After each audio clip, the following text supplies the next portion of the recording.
Sweet.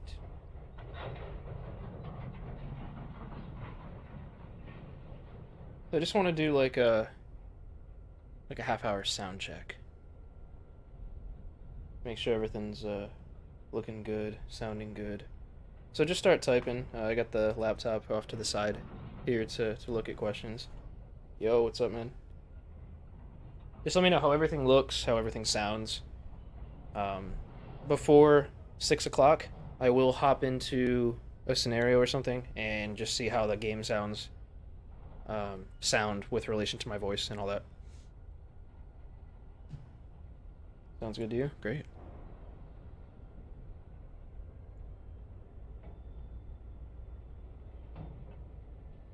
So what's up, man? Have you played the route yet?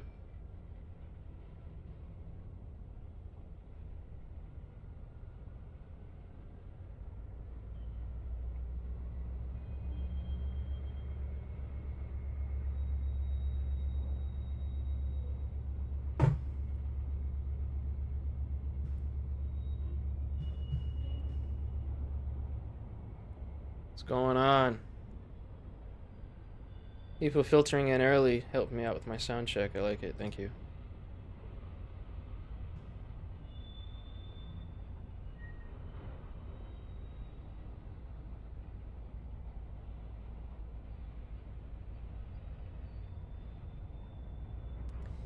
Yeah, there's quite a bit to this route. I tried to create a bunch of variety with the career scenarios. So you're not just blazing through at 125 miles an hour the whole time. I do have scenarios like thermal expansion is one of them that you can see right here, and supercell especially. That'll get you crawling quite a bit. I mean, it livens things up a little bit, changes things up, because a bunch of people are complaining that the route is just really, really short and it goes by so quickly, so I wanted to try to maximize the amount of gameplay, but still do it in a realistic way. So I hope you get the chance to play the rest of the scenarios. You'll get to see a few of them tonight.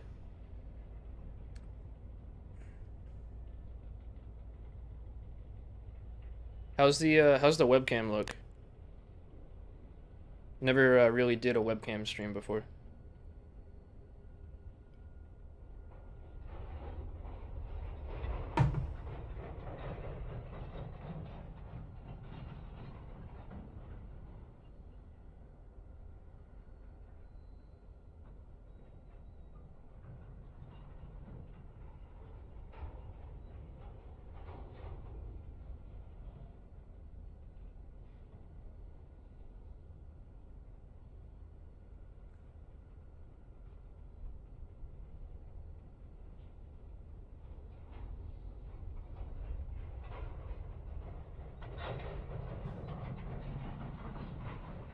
You guys still hear me? I don't see the chat going.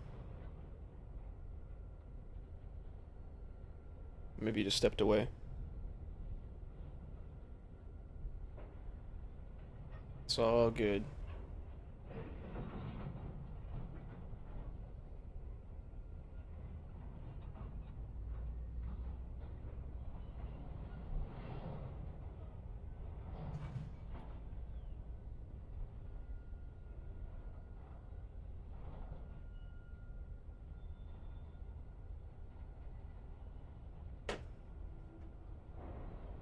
All right.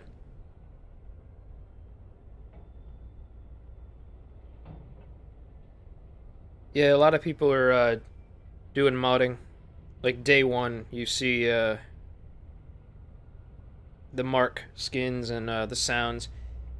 Just for the sake of this, and all that, I don't want to install any mods quite yet. So I have the default Acela and all that stuff. I don't have the modded one right now because I designed the scenarios based off of the timings of the stock Acela, so I don't want to potentially screw that up. Later on, I'll reinstall my mods, but for now, I'm just running a stock Acela. So it's going to sound nasty, and it's not ideal, but it's better than nothing. So yeah, I'll be around. Start up a scenario in a little bit, just do a little bit more sound testing, make sure that I'm not too loud, the game's not too loud, So just figure it all out. How's the video look? Does it look all like choppy and screwed up or anything? I think it should be all right. I got it pulled up on a second screen here. See how this looks full screen.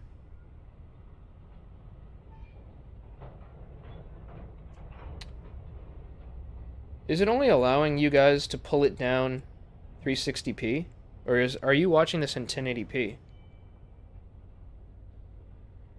I need to figure that out. If that's actually a problem on my end, I don't know that it is.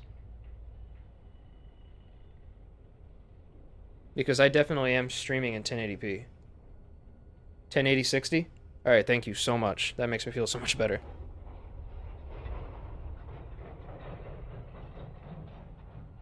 Perfect. Yeah, because I play the game in 4K, but I can't do high resolutions and have it be the ultra low latency version of YouTube streaming, because I did a 1440p test with low latency and there still was like a 30-second delay. So people were typing in chat, I was reading it, answering it, and by the time the question and answer sent back and forth, a minute has gone by, and I'm like, yeah, that's way too much. I want this to be more interactive.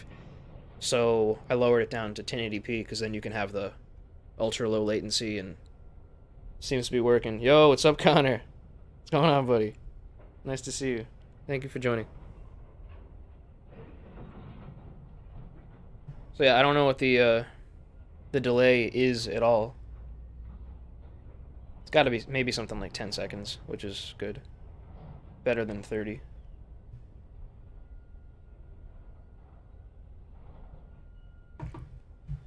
Connor, did you buy this route yet?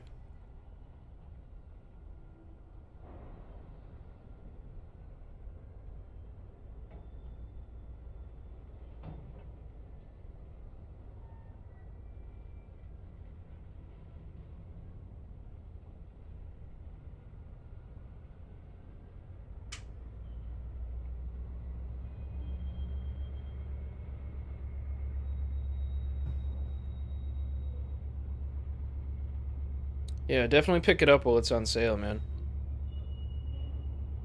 Oh, you're still at work, CT? Are you in the Facebook group, CT Trains and Aviation? Everybody just comes in here with different names, so I don't know who anybody is. Except for Connor. And then I remember Boston Bruins fan was in my last stream, I think. Oh, it's Nick. What's going on, buddy? Shit.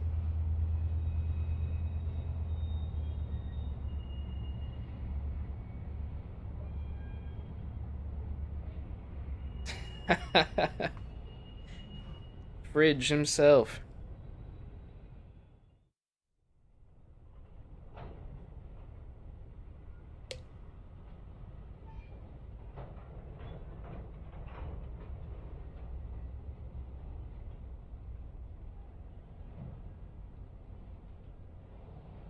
What are you doing, Christmas shopping?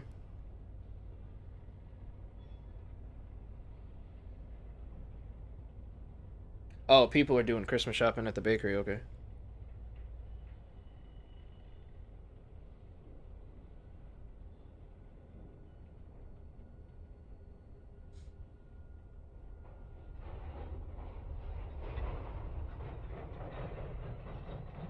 Oh, you work at Amazon now. Why did I think you worked at the bakery? You did mention Amazon. You did mention that to me. Yeah, Amazon's pretty friggin' busy. I think they should be coming in the mail. I ordered like gift cards and stuff. It's so easy, just buy gift cards on Amazon and they just come right to your door. You don't even have to go to the restaurant anymore or whatever to get the fucking gift card.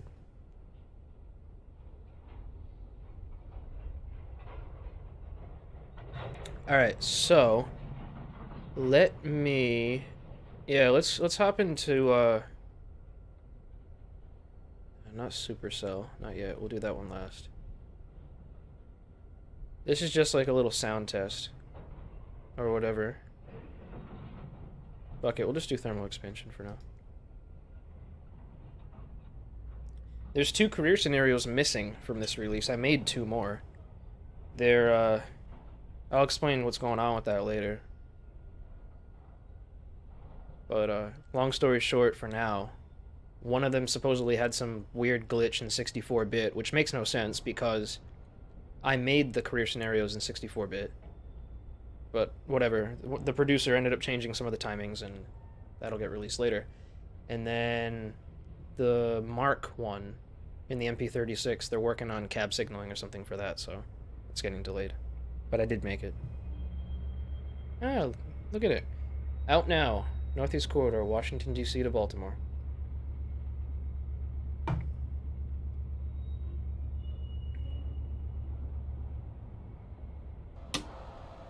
Alright. I want to do a quick little sound test.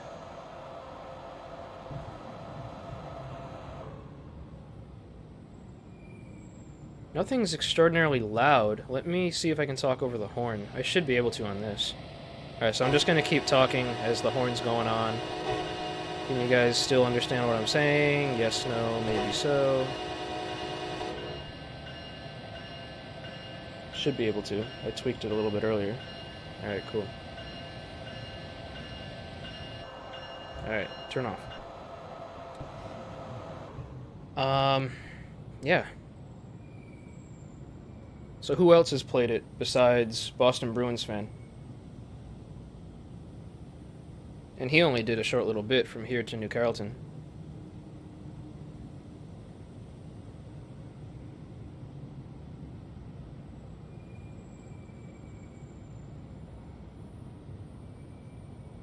Oh, shit.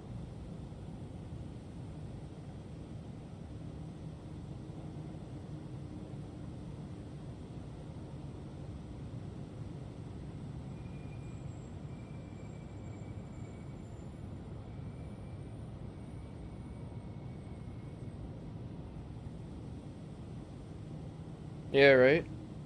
Wasn't expecting that shit. Oh, they did. They did cut this off. The producer was talking to me about that.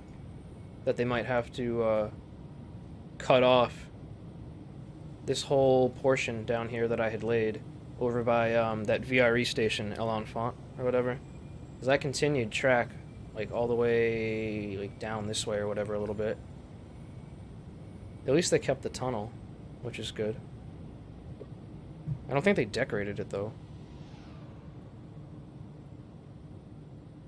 Oh, they did. That must have been a last-minute job. Wait a minute, what? Can't go any further than that. It's like an invisible wall. At least you can see the First Street tunnel.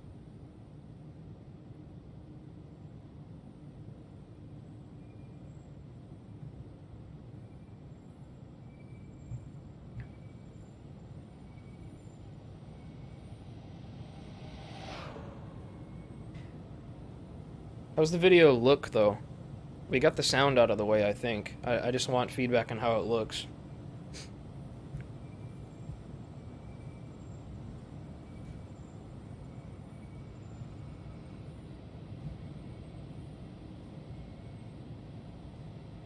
Video smooth.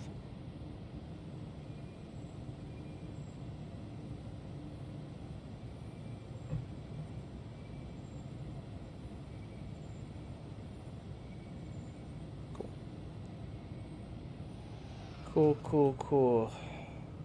They did a really nice job on the station. It took them a while, but they did a really great job. A bunch of reference photos were sent into the beta team to do stuff like this right here. And to make the track boards and all that kind of stuff. I don't know what happened here, though. I don't know what happened with this extra bit of track.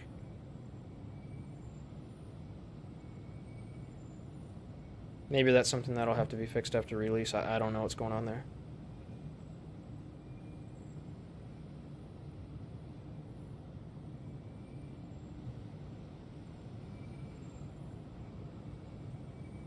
Then you got the subway tracks that go over here. Oh god. Hmm. Okay.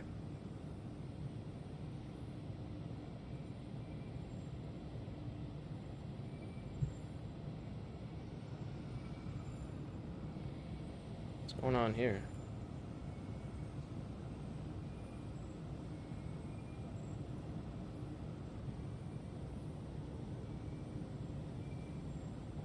Oh, he must be waiting for me to go or something.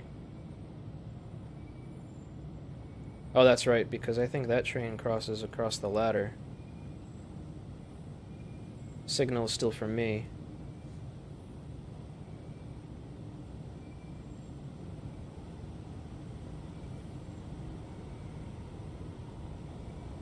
I kind of wish they did include some kind of rolling stock for the subway stuff, because there's quite a bit of subway action around here. You got the, what is it, the Metro Red Line, and then when you get over by New Carrollton and all that, you got the Orange Line. So there's a fair bit of activity. It just kind of sucks that it's bland like this. I don't know, maybe somebody could make a scenario with M7s or something. I don't know. But I did lay all the subway track. Goes all the way up here and right there. All the way up to Rhode Island Avenue Station. No, I can't go any further. Rhode Island Avenue Station is like right there, but I don't think they made it.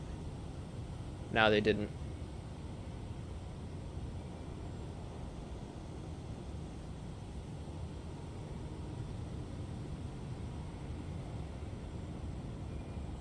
Yeah, cool. So I think we're ready to go for 6 o'clock. Just wait for more people and chill out for the next 13 minutes. If you guys got questions for me, hit me up right now. I mean, I'll answer questions as I play, but...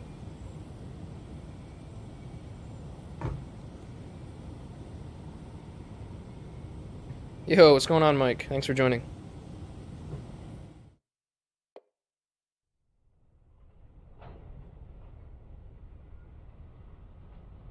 Just getting everything prepared. We just did a quick sound check. Sounds good. Video looks good. So that served the purpose of the first half hour. I don't want to start with that scenario. I just want to do a typical day.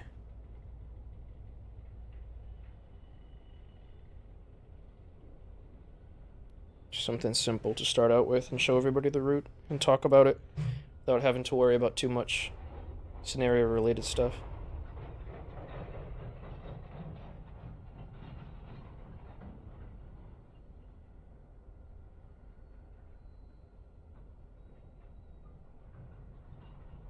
Yeah, Devin, you can make free roams in this. You can, yeah, like with any other route, you can just add your own stuff. You can make your own standard scenarios, timetable, all that stuff. Just a normal route.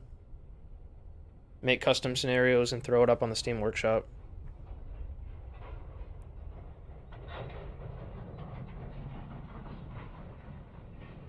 It's funny, somebody already made a scenario for Acela 2158, and they're posting on the Facebook group, and I'm looking at it like 2158. That's the train that I made for the first career scenario. So I respond, and I'm like, yo, that's the train in the first career scenario. Why'd you do this? And yeah, see right there, operate Acela 2158. So they remade this whole scenario basically. Devin, no, they're not extending this to Richmond. Not to my knowledge. They have no plans on doing that.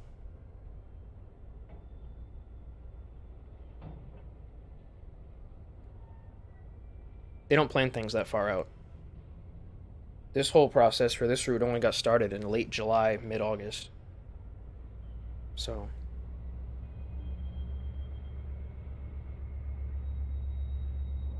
if it does happen, we won't know about it pretty much until it's about to happen.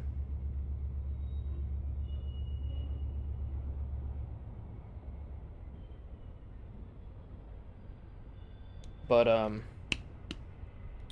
there is a segment of my Facebook group. They created their own little section to extend this route Actually, let me get into that real quick. They'll extend this route to Philly, and I'm actually going to help out a bit with that project. I agreed to lay all the track in Philadelphia Terminal.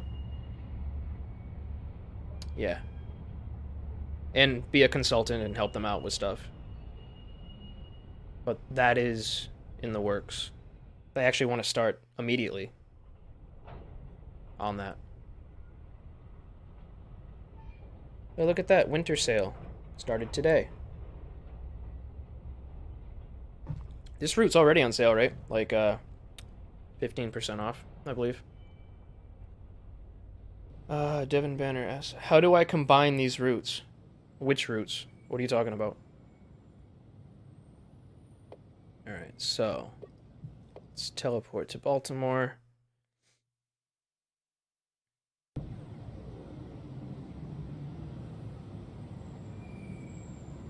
Man, it takes forever for these assets to load in. Oh, I should have loaded this on the new beta build. That would have made things a little bit quicker. Okay. So anyway, you got the Union Street tunnels right here. This is heading north toward Philly. So I did all this track work. Tracks reconverge here at Biddle Interlocking. You got Biddle right here. Track A splits off. And then it goes all the way down to the curve at milepost 93. So these tracks are already cut and ready to just continue placing off of for that project. So I knew people were going to want to extend this route, so I wanted to give them the best starting point that I could. So that's where the project will continue.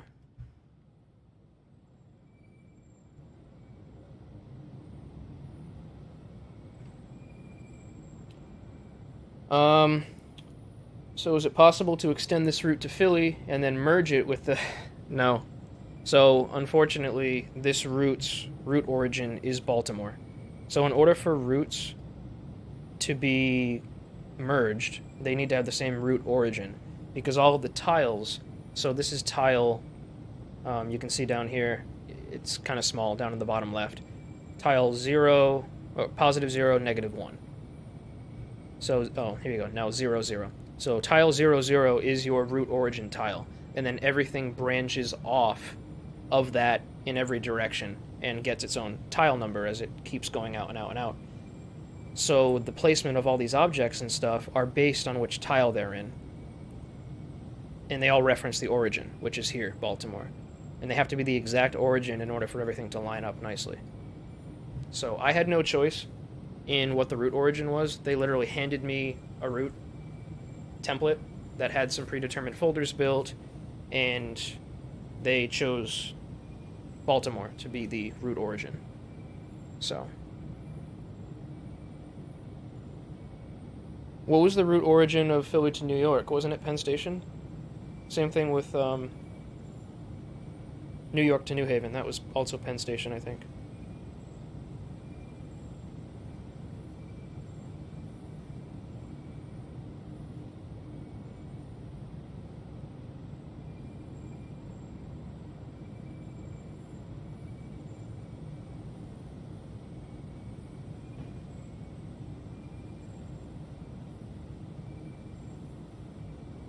I forget what I made the root origin for New Haven to Boston.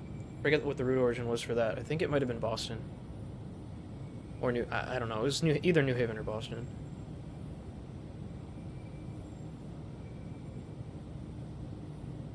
Long answer short, can't really merge this with anything. You just gotta build off of it. Sucks, I know.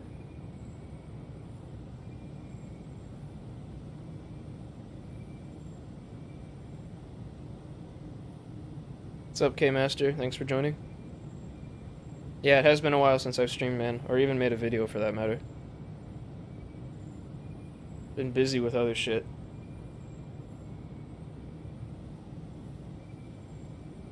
Oh yeah, so we're done here.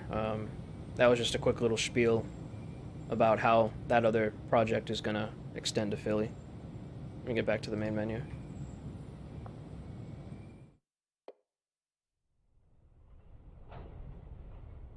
It's not build. I'm so used to going back to the main menu and clicking build after spending hundreds of hours in this freaking editor.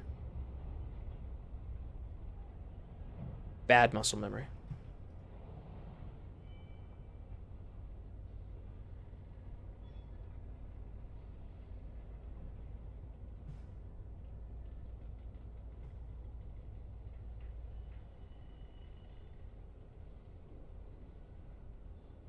Alright, so we'll start up in 5 minutes. I'm just going to take a quick little break.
Yo, what's going on, Gary?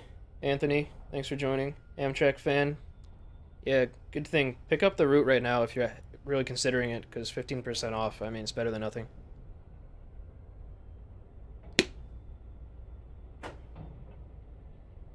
Alright, put my headphones, earbuds.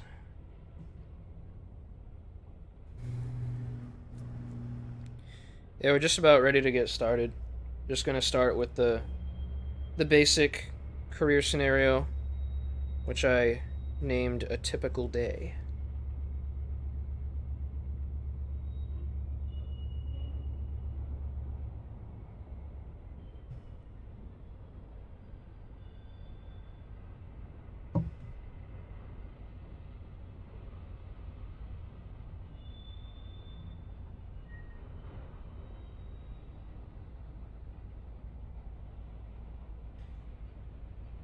So there is a mark scenario. It's just not added in the final release yet. And I don't know how they would feel about me putting my copy of it in here and playing it. So I'll talk about the mark scenario if you want later on. But they're fixing a cab signaling issue with the MP36. I mean, there's cab signaling issues in the Acela and the ACS64. Let's not kid ourselves. But apparently they wanted to add cab signaling into this MP36 and make it compatible with this route. So they're withholding the career scenario until then.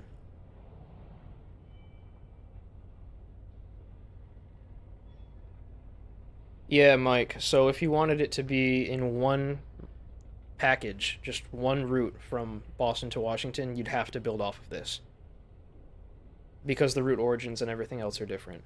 Unless somebody, you remember that guy Danny? I forget his full handle, but just Danny. He did some pretty cool stuff with route merging, and I don't know if he figured out a way for routes with different route origins to be merged. I certainly don't know of a way. I know that the route origin is a very, very, very fixed, dependent thing. You can't modify it, to my knowledge. And if you try to, it breaks things, so... Atomic Danny, that was his name. Yeah, it's a pretty cool dude.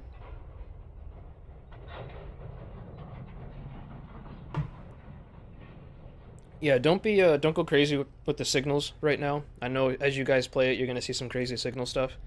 I mostly just ignore the signals right now. I know what they're supposed to be in each area, so I'll show you guys that, and I'm praying for a patch after New Year's. because with the holidays and everything, people taking time off and all that, it's hard to get people together to fix all these last minute things. It's tough to do a holiday release route. All right, so what do I have for a computer? So I have it's a gaming laptop from MSI, the MSI Titan. It's got an i9 8950HK that I have overclocked to 4.6 gigahertz, an RTX 2080, which I got overclocked a fair bit as well, 32 gigs of DDR4, 3200 megahertz RAM. I got it connected into my 65-inch TV. Yeah, you can't see it here. 65-inch 4K 120 hertz LG TV. I got the rail driver right here. All wireless peripherals, microphone, the whole shebang.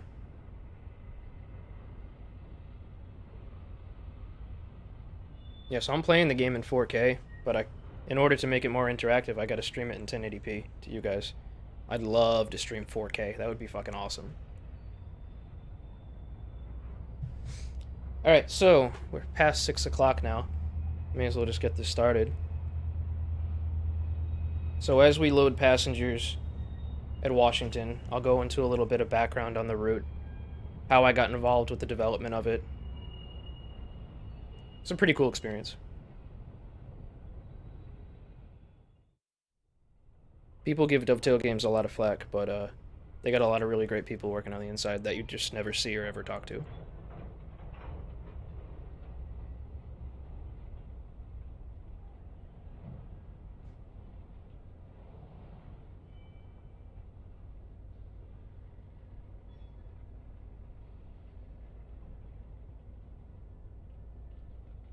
I made all these career scenarios, by the way.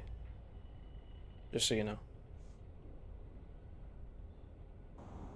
Alright, so you spawn into Washington Union Station, and you're given a prompt. Good morning, engineer. Today you'll be operating a Acela Express 2158 en route to Baltimore Penn Station. You're scheduled to depart Washington at 0900, so ensure the train is ready to leave at that time. However, do not depart until instructed by the conductor. K-Tower Dispatcher has not issued any temporary speed restrictions, so your departure from Washington should be fairly routine. Open the doors to finalize boarding. You do so. Now we got a couple minutes to talk. So, I got involved with this route at like the end of July, early August of this year. So it was brought up in-house to make another section of the Northeast Corridor, and somebody, I don't know who, decided on making this section. They needed somebody to lay track. So Matt Pedalston recommended me to their head producer for Train Sim 1, and he reached out to me personally. And I accepted, signed a contract in mid-August, and started development shortly thereafter. I had to have all of the track work, speed limits, terrain, all the track gradient adjustments, all the smoothing, all the testing, all the junctions, all that stuff completely finished and submitted to Dovetail Games by early October. So all the track work has been finalized for well over 2 months. Shortly after submitting the track and everything, actually maybe a few weeks after submitting all the track work and making a few adjustments here and there to the station because there were some things that didn't work with their code for the platforms. I had to completely like relay the whole station. They reached out to me saying, hey, you wouldn't know of anybody interested in making career scenarios, and I'm like, give it to me. I'll make your career scenarios. I'd love to make some realistic scenarios because I have access to a lot of resources, a lot of intimate knowledge about how things kind of work around here. So definitely give it to me. Like, great, awesome. We want 7 career scenarios. And I said, well, what do I have to do? Do you guys want like any type of concepts or anything? It's like, no, do what you want. So that's awesome. They gave me free reign. So the conductor tells you, Acela 2158 ready to depart Washington. Proceed on signal indication. So I'm gonna, actually, what am I doing? Let me get rid of the keyboard for now. Oops, I threw the keyboard down and the horn went off. Alright.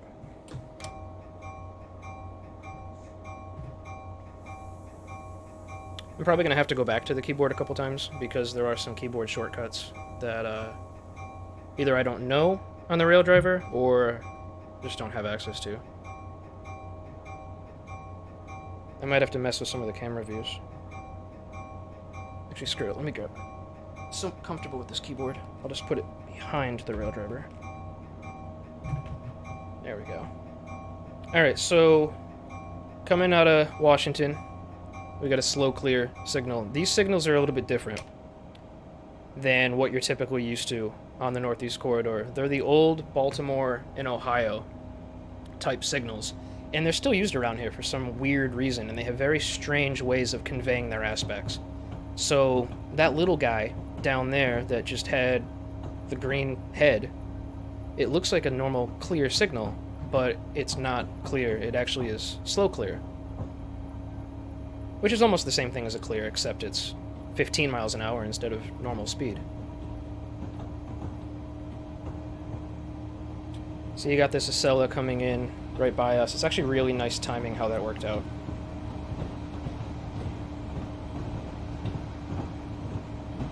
That wasn't scripted or anything. I mean, I added real timetables into these scenarios. That is when he was scheduled to arrive. So it worked out nice. Completely ignore the cab signaling for now. We should not be getting approach medium here. Approach limited is not even a thing in the cab. And another slow clear signal, even though that one should read clear. If you get the little marker light, here, I'll go up there. If you get the little marker light on top, that indicates clear. So that by itself is slow clear. If it has a little center marker light, that means clear. Just an FYI, in case you are wondering how to read these signals. Alright, just taking a quick look at the chat. Hey Livy, nice of you to join. Owen's asking, is this a dovetail version or the workshop? This is the retail dovetail version. Alright, so now we have a clear signal. So, we're getting close to leaving Washington Terminal. Almost on the main.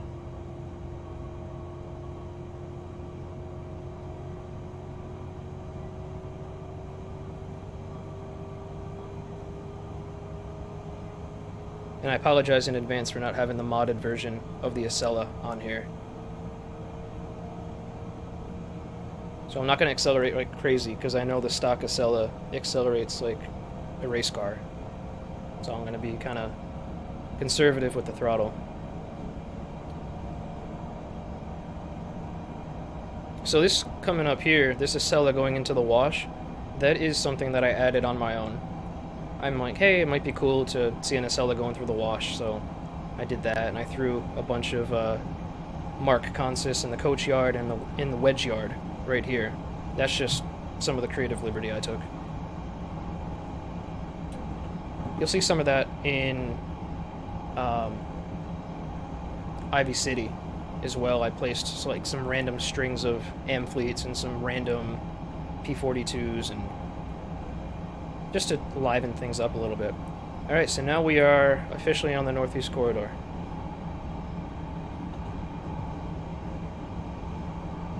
Gets up to 95 here until the curve after milepost 134.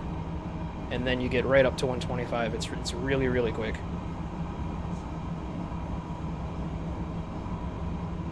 Alright, so here's a part of the scenario. So I created a lot of scripted interactions with the dispatcher. So the dispatcher for this area of the corridor is CTEC 1. So you have a dialogue between you and the dispatcher. So CTEC 1 dispatcher says, CTEC 1 train dispatcher to Acela 2158, over, and then the engineer responds. And then he tells you that there's a work crew between Landover and Carroll at milepost 128. And to sound the horn when approaching the work crew, starting at the south limits of Landover. So I made a little waypoint down here. You may not be able to see it because of my webcam. I can't really check that right now. But I made a waypoint that says to go via the south limits of Landover, so you know where that is, because a lot of new players or people who just don't really know the route that well in general are gonna be like, where the hell is Landover? Where the hell is Carroll? Where's the south limits of Landover? And what the heck are limits? So I just made a little waypoint, so you know.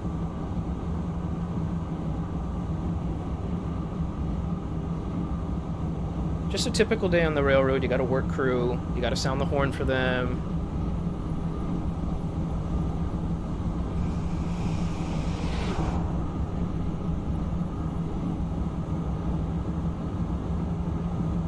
And that was a MARC consist that just went by us.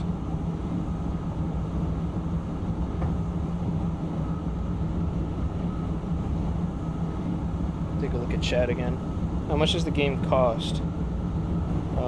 Can somebody check right now what the game costs, the base game? I know there's a sale going on right now.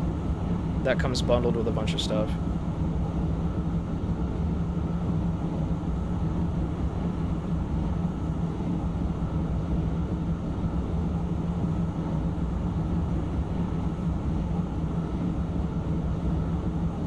Oh, they didn't fix that bug yet? Crap. This has been a bug since the beginning of development. The mileposts they gave me don't display 3 numbers. They only display 2. So if you add a 3rd number into the milepost, it just goes blank. I can't believe they didn't fix that, because I've been reporting that since August. Damn. Okay. Whatever. So we're coming up on the south limits of Landover. This is a really, really long curve.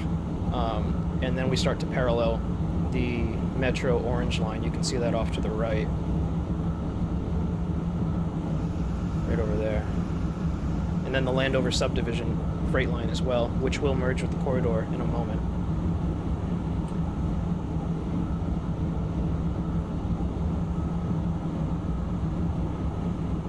So once you hit the south limits of Landover, you got to be going no more than 110, and then by the time you hit the curve at Landover, you got to be going no more than 100.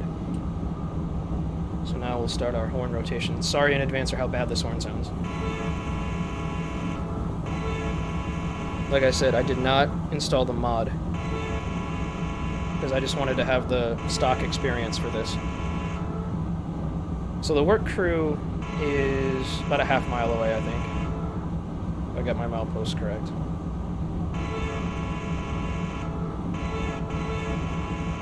And I actually placed some static scenery for that. So you'll see the little work crew over there. They got their little front end, little backhoe or whatever. You got your little guys in their truck, just doing their truck work. And that's pretty much the extent of this scenario. I didn't want it to get too complex, but I wanted there to be some element of, oh, this is what you might encounter on a typical day on the railroad. Just an introductory career scenario. So we're coming up on New Carrollton. And completely ignore what that signal says. It's not even an aspect. Solid green over solid yellow. It's not even a thing.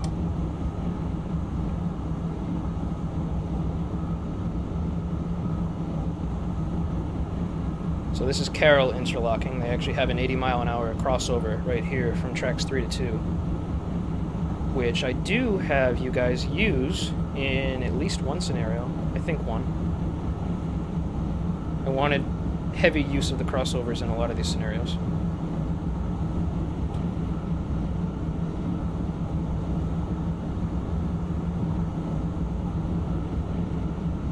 Alright, so I'm looking back at the chat. So Libby's asking, how long is this live stream going to be? I'm probably going to be doing this for a couple hours. It doesn't take that long in an Acela, especially to get to Baltimore. I mean, we're at milepost 125, and Baltimore is at milepost 95, so we're still 30 miles out from Baltimore, but it goes pretty freaking quick. Most of this route is at 125 miles an hour for the express train. Alright. Anthony's asking, what are my thoughts on the scenery? So when I got my first build with some scenery added in, I was actually kind of amazed at how much detail they were starting to put in. There were lots of missing pieces at the time that they've since filled in. I think they did a really, really great job on the scenery overall. But I'm sure there's always going to be a critic. You can't please everybody.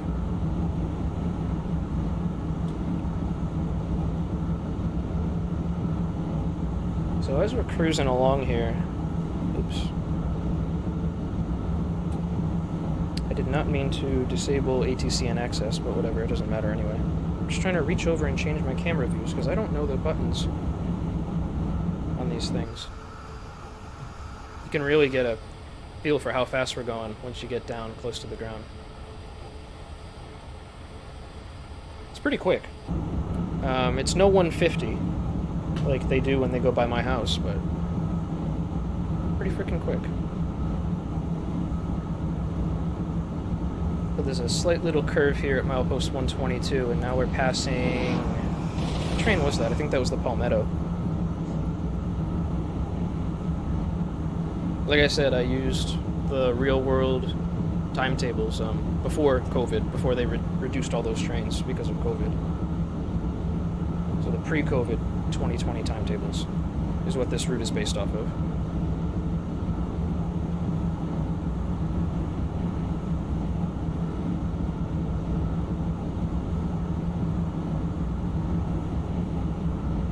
Yo, Biggie Cheese, what's going on, my man?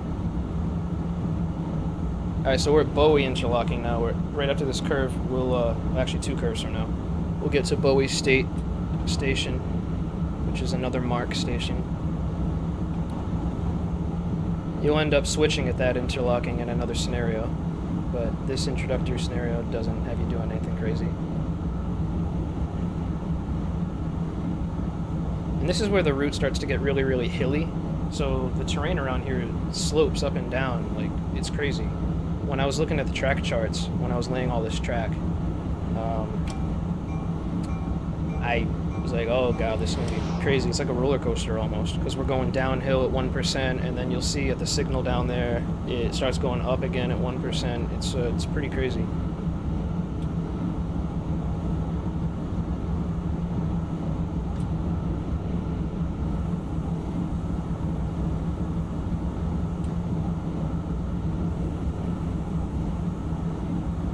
And there were some challenges laying the track here too. Alright, bye Libby. Thanks for joining. There were some challenges laying the track here because you'll see right up here at the curve at milepost 117, track 1 just takes a weird ass split, like right off to the right, goes around this big like mound of dirt or whatever, and then just rejoins really, really seamlessly. So it was a bit of a challenge to do some stuff like that. The guys that are laying most of the track, you can see right here. I'll watch this and then I'll explain more. So track 1 just like goes off in the complete opposite direction.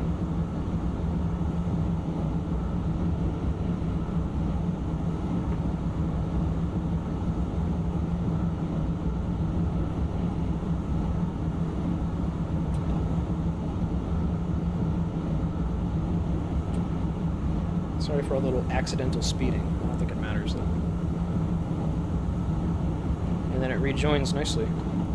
So there's a fair bit of that stuff between Baltimore and Philly as well, and the guys that are going to be doing most of the track laying, Evan, I forget who else is going to be doing track laying besides Evan and myself, but I taught him, or maybe Nick Lupo's doing some too, but anyway, I gave him a class while I was developing this route, and I hadn't told him that I was developing this route. I couldn't tell anybody. So, as an example for teaching him how to lay track and do all those crazy things where you have one track going off this way and then the others are going this way and you got to make them come back together completely parallel, I used that previous example. I'm like, hey, so there happens to be this curve over here between Baltimore and Washington that might be really good for you to practice on. So he didn't know it at the time, but and it sucks I had to kind of hide it from him. Alright, so in real life, we would have gotten a cab speed signal right there at the distance signals for Grove. You can see up ahead we have an 80 mile an hour crossover ahead. So every train, every Amtrak train that is going to BWI will typically switch over to track 1 at Grove. Why is it doing that? It's popping up with the signaling system or whatever. You'll switch over to track 1 at Grove, and you do that by a diverging movement at cab speed from track 2 to track 1. So those signals back there, over by Odenton, should have been displaying cab speed. And I should have cab speed 80 in the cab right now, which I do not. So I just know at that point to throw the brakes into suppression, just pretend I acknowledged the cab signal drop, and just go at 80. So you'll see up here the diverging movement.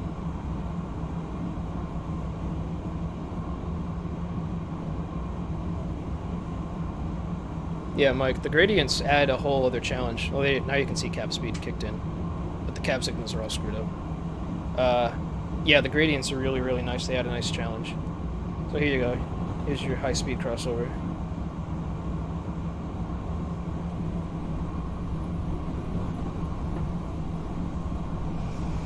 And then right afterwards, the cabs will pick up to clear, and then you're authorized to go 110. So the max speed ever on track 1 is 110, whereas the other 2 tracks can get up to 125. So that's the only crappy thing, is once you do that switch over to Grove, you still got 6 miles where you can't go more than 110. But it's alright, it's not that big of a deal.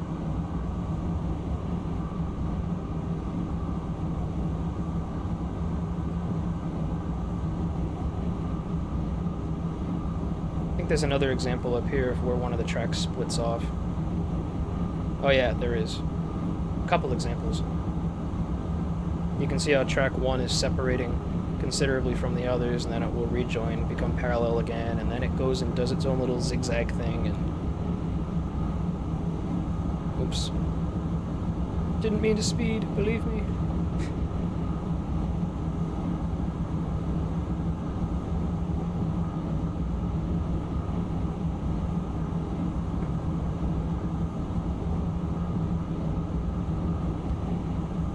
The signaling is still a work in progress, guys. They had to get the route out, but the signaling, it's not up to par. In my opinion, not even close to where it needs to be. And I was working with the signaling guys from the beginning, but now they're just issues.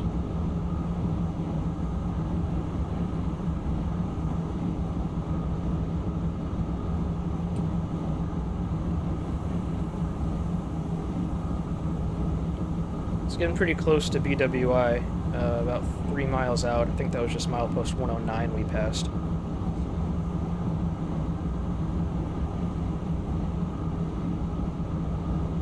The stop at BWI takes a bit of finesse, because you're going into a 90 mile an hour, well, from 110 into a 90 mile an hour curve, and then you gotta, like, come to a stop right at the end of the platform. They pretty much pull up all the way to the end of the platform. There.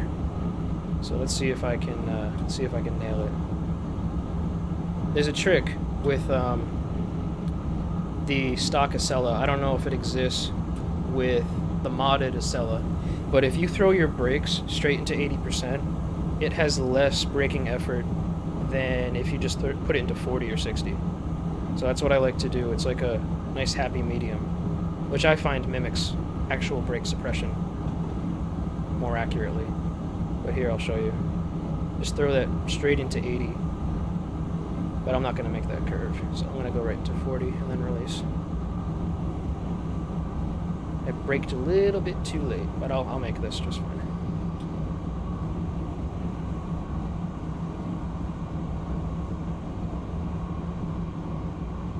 I don't like those violent shifts, too. I wish they would fix that.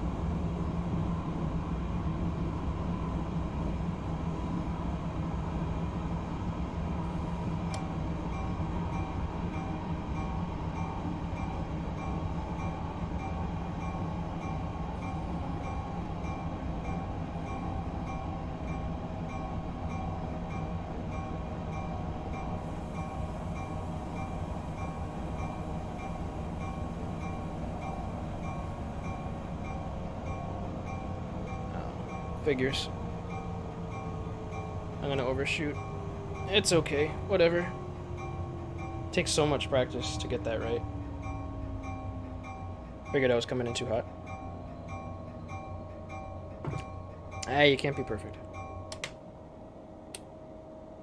Still counts. far as the game's concerned, it still counts. But the conductor wouldn't be very happy with me. Oh, hey, Bambi.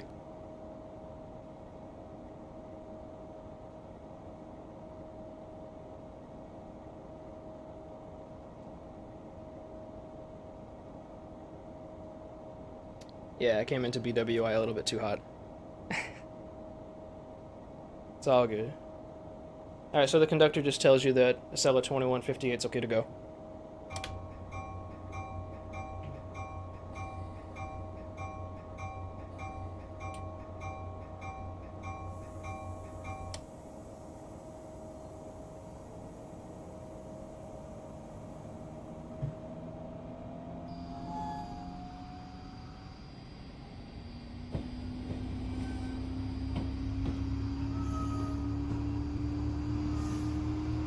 So then from here, you literally just take it right into Baltimore.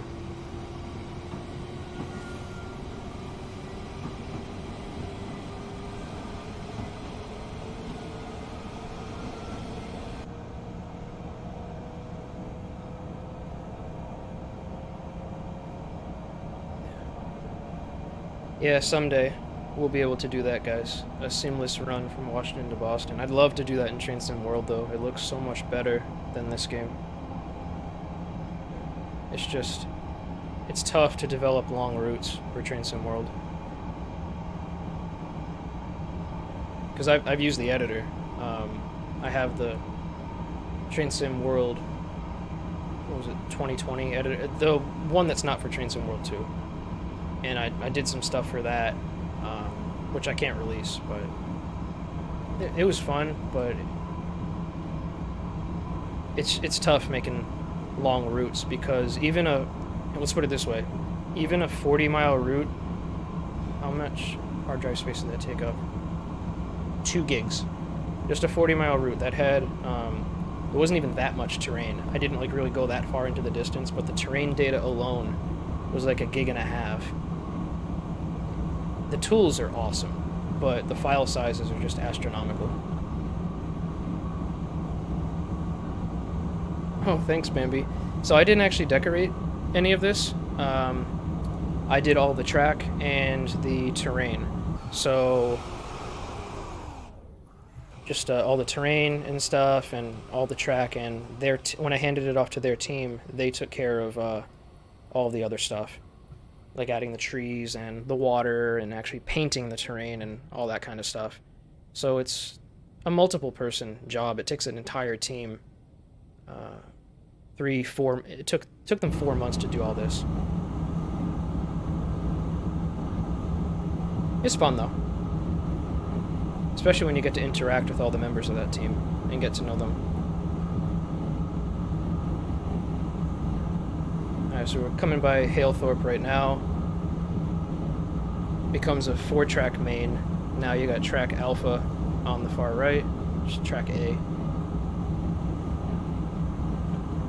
which is even slower speed. I think it maxes out at 60 or something. You can tell by the wooden ties.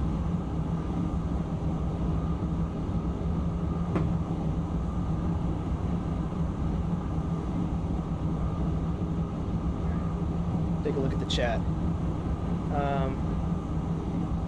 I say that like I didn't do much. No, I put 150 hours of work into this.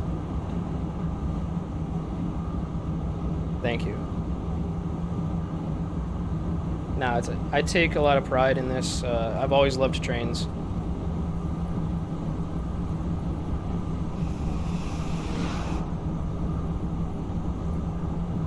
So, and I've been playing this game since I was a kid, basically. Luckily, they still update the game, which is nice, even though it does look kind of dated. But no, it's kind of fun to develop for, despite all the little headaches.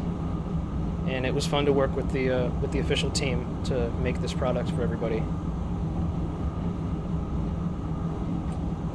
Why did we get a cab drop to approach medium? Doesn't make any sense. I'm ignoring that because that shouldn't happen.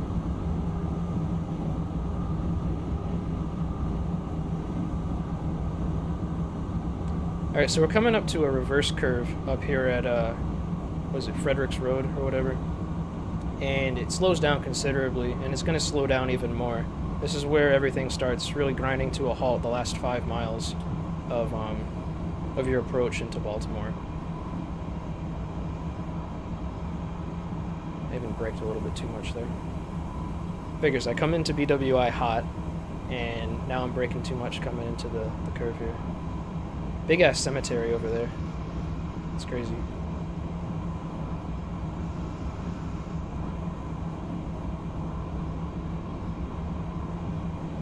Alright, so after this curve, those signals right there. Oops, there figures I'm speeding now. Not paying attention. Those signals right there are the distance signals for bridge interlocking, which is coming up. And we should be getting approach medium here. So I will start braking, because I know what the signals should read. Like I said, they're still a work in progress. I have no estimated time for when they will be fixed. Alright, so we would have gotten approach medium there, which means we've got to slow down to 45, and then we can release.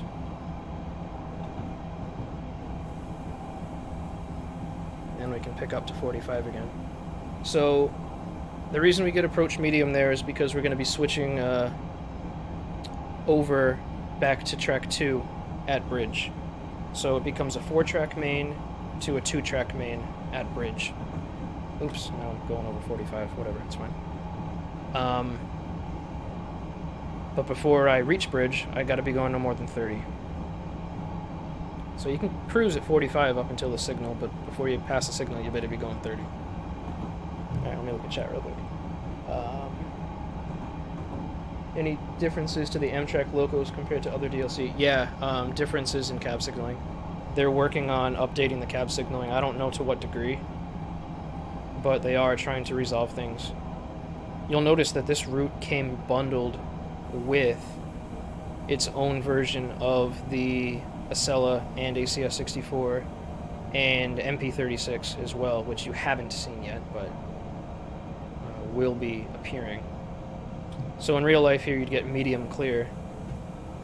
They didn't program that signal properly, so all the heads are blank. I already reported that to them a while ago, and it hasn't been resolved. Like I said, everybody started taking vacation around the holidays, and the team kind of gets fragmented, and stuff just doesn't get done. It's just the nature of the business. So you switch here back to track 2 at 30 miles an hour, medium speed, and it's pretty much a medium speed crawl all the way through the BNP tunnel into Baltimore. From here on, the last 2.5 miles is just a 30-mile-an-hour crawl, unfortunately. But it is what it is. It's just how it is in real life. Take a look at chat again.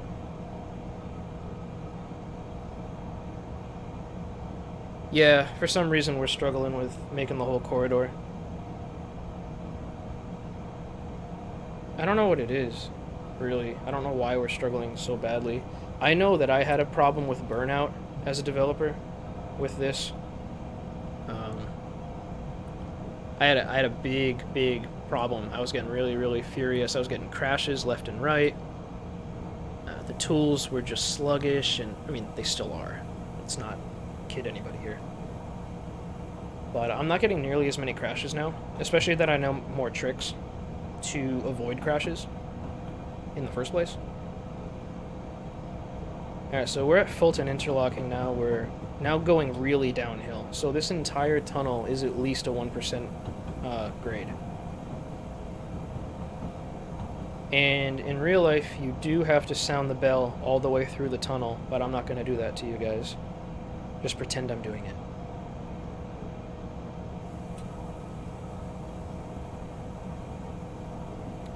Yeah, I wonder when this sim will stop being supported by Dovetail Games too, dude. I mean, it's still gonna live on, just like Train Sim World 2020 or whatever the heck it's called. I don't even remember. That's always gonna live on. Just because they're not developing for it anymore doesn't mean that it's dead. It's still a product that they have to kind of support. They're still actively selling it on Steam. Like, that's the only way we're ever gonna still get to play the Northeast Corridor for Train Sim World. Is through that first version of the game, because they didn't port it over to the second one.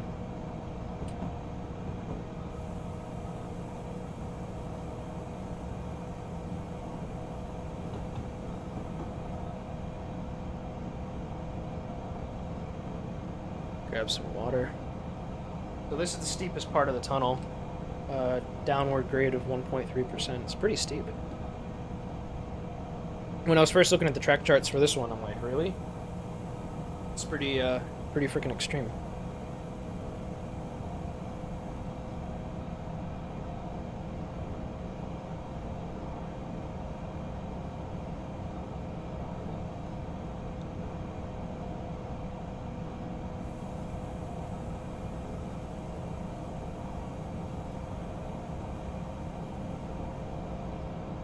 But we're almost there.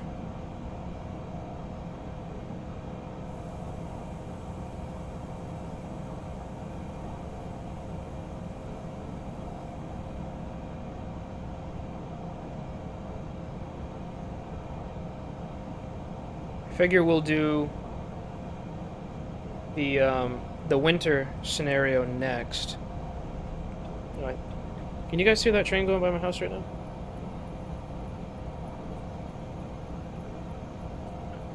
Sounds like a commuter. And I think this train right here is the Cardinal going by us. Again, all real life consists according to the timetable.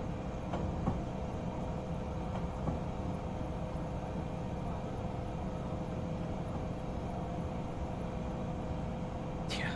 I couldn't imagine them running steam through here. Holy crap. Such a confined space, and this tunnel has been open for a long time. It's leaking like a sieve. It's so old and crumbling. Alright, so now we're at Carroll Interlocking, coming into Baltimore Penn.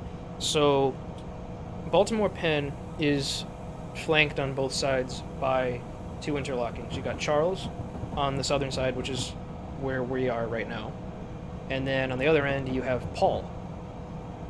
Both named after streets, I believe, in the area. I think this is Charles Street Bridge right there, or maybe it's the next one. I don't remember.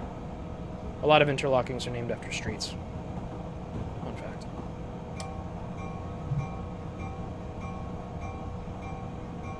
Let's see if I can make a normal stop on this platform.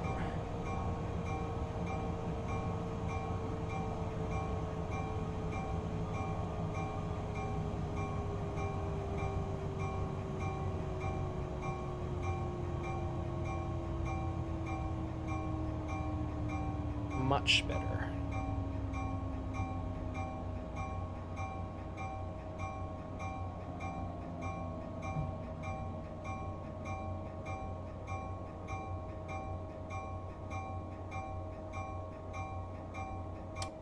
Nice and smooth.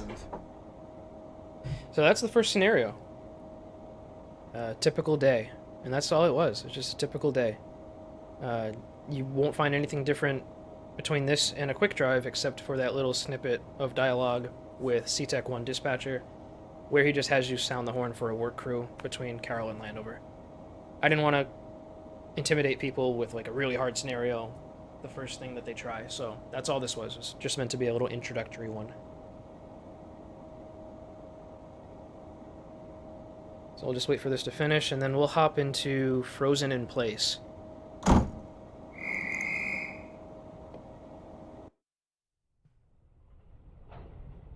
Oops. So the premise behind this next one I want to show you, Frozen in Place, is that it's a really cold, wintry day, it's snowing and all that, and during your journey, the dispatcher tells you that he's having trouble realigning a switch. And he doesn't know why, they don't know why, so they're dispatching a crew to go take a look at the switch and see what's going on. So you eventually get a report that the heating element on the switch, which there's one like right on the switch over here outside my house. The purpose of those is they just keep ice and snow from accumulating so the switch doesn't freeze up. In the scenario, the heating element seizes up and stops working, so the switch gets frozen in place, literally, by ice. So that's the premise of this. I feel it's fairly realistic that it could happen. I'm sure it has happened. And that was my inspiration for making this scenario, just to make another realistic thing that could happen. And I wanted a winter scenario, so Had to come up with some premise. Here we go, frozen in place.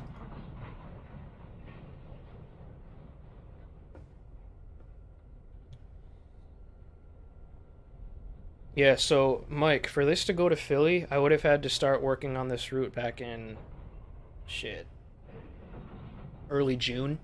I could have had the track work done. The track work probably would have been pretty trivial. It would have been the scenery team, the art team, those teams would have been stressed to the max. And then they'd have to ask like $80 for the product in order to get the return on investment. Because they'd be putting so many more hours that they couldn't ask $40 or $35, whatever they're charging for this, if it went to Philly. And then people would freak out. Oh, you're charging $80 for a route, blah, blah, blah, blah, blah. So that's why they chose this small section, and it works. It kind of works. All right. So, fairly basic introduction. Good evening. Tonight you'll be operating Acela Express 2167 from Baltimore to Washington. Open the doors and allow boarding to commence. So it's a pretty typical evening so far. And that's what it is, has been up to this point. It's just a snowy day, cold, snow and everything, but nothing unusual.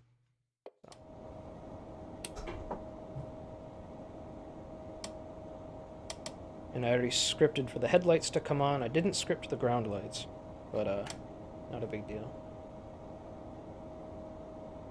That's another thing that I learned while making these career scenarios, was I learned some of the Lewis scripting that goes behind automatically setting controls and making messages pop up. A pretty cool experience that I want to bring into other projects. Alright.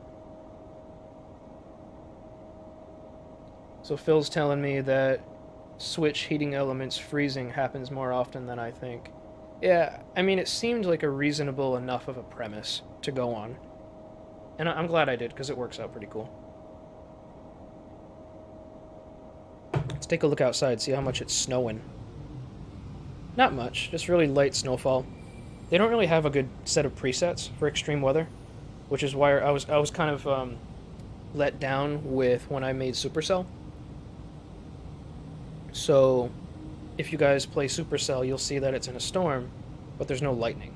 Like, you'll see the arc flash from your pantograph, depending on your graphic settings, but there's no lightning or anything. You don't see trees blowing around in the wind.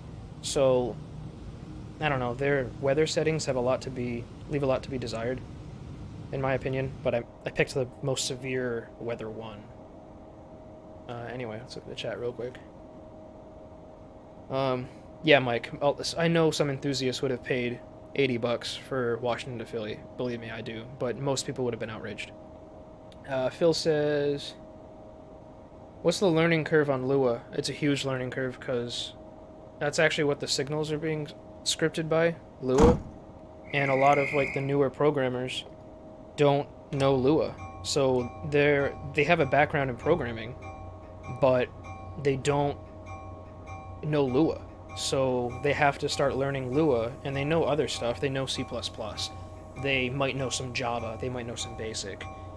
But they don't know Lua. So, I don't know. I know some of it now, but I don't know enough to be deadly at all. I haven't even seen the signal scripts. I gotta talk to the guy and have him send me the signal scripts, because I want to take a look at what's potentially going on here. But I don't want to, like, get too much into his business, because that's his job to do. But I'm interested, is all I'm saying.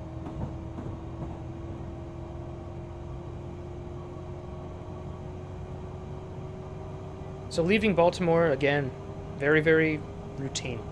Nothing unusual on this night.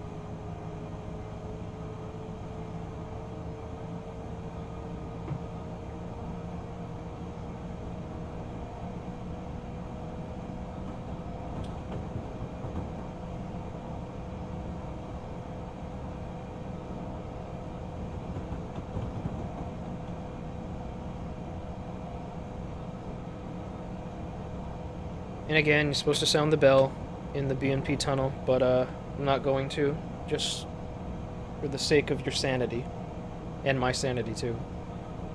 You can only listen to so much of that crap in this game.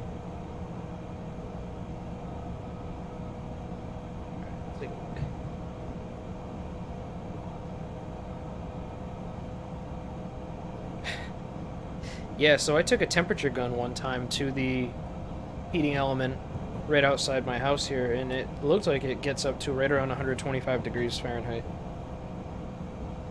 So definitely hot enough to keep any kind of ice and snow just completely melted and out of the way. But not hot enough to, like, melt wires or anything. Hey, Nick, welcome back, buddy. So we just started up the second scenario I wanted to show tonight. It's called Frozen in Place. And if you want to scroll back a little bit, you might be able to hear my explanation on why I created this scenario and all that.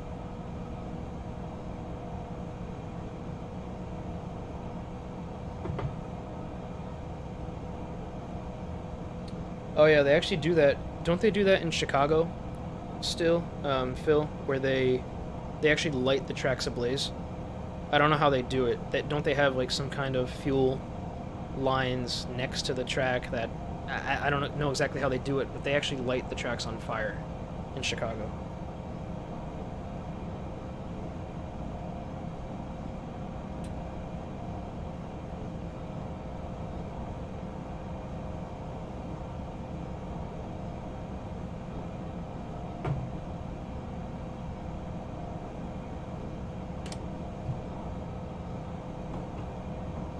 Alright, so we're passing the distance signals for Fulton. A little more than halfway through the tunnel.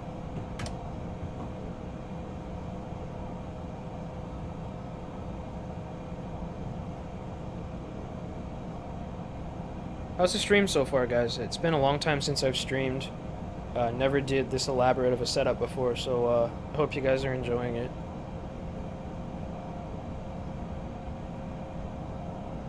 Alright, so they are lighting the tracks with bottled gas, okay. Sometimes oil. Oops. And as I'm looking at the chat, I overspeed. Not a big deal, because in real life you can go a few miles an hour above the speed limit and it doesn't yell at you.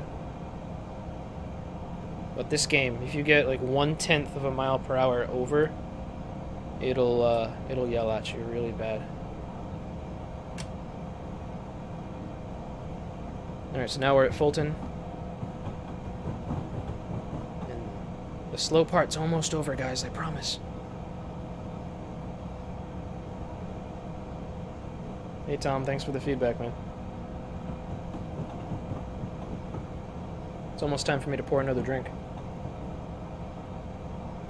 This week was a pretty short week at work. We had just yesterday and today. Alright, so here's the beginning of the interaction with the dispatcher. So CTEC-1 dispatcher, we just entered his territory, by the way. From Fulton to points south is CTEC-1.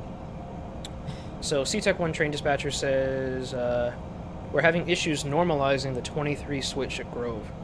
A work crew has been sent to align it, but they won't arrive for some time. We'll contact you again shortly with additional information and instructions. So, the 23 switch is a switch from track 3 to track 2 at Grove. I know all that stuff from track documentation, so just putting that little detail in there adds a little bit more realism, which is nice.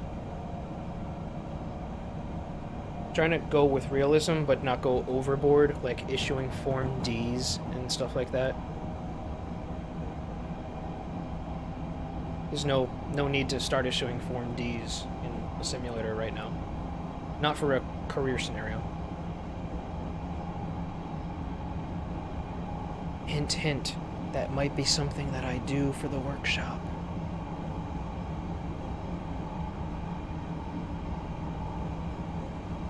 Wouldn't that be fun? You print out your own Form D, you play the scenario tells you how to fill out the Form D. That would be like ultimate realism, nerdy type shit. Almost too nerdy for me. Alright. Now we get to stretch our legs a little bit. So we're clear of West Baltimore, and we're on our way to BWI.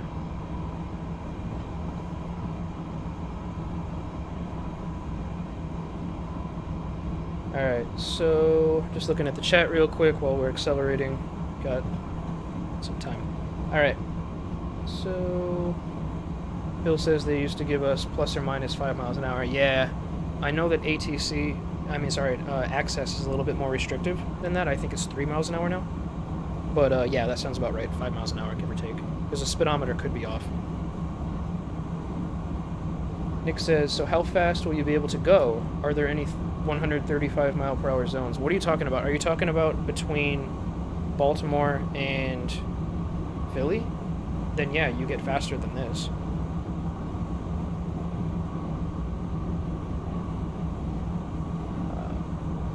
Cool. Alright, welcome back, Bruins fan. Oh, you're making a Mark scenario? Do you guys actually have access to the MP36 right now? Even though they pulled my MP36 scenario?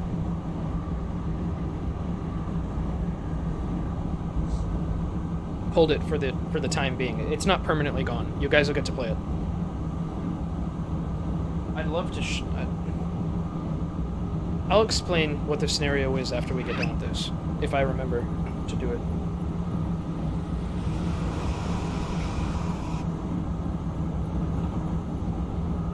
There's an Acela that's going by on track 1. Just finished its stop at BWI and it's heading to Baltimore, kind of like what we were just doing in that other scenario.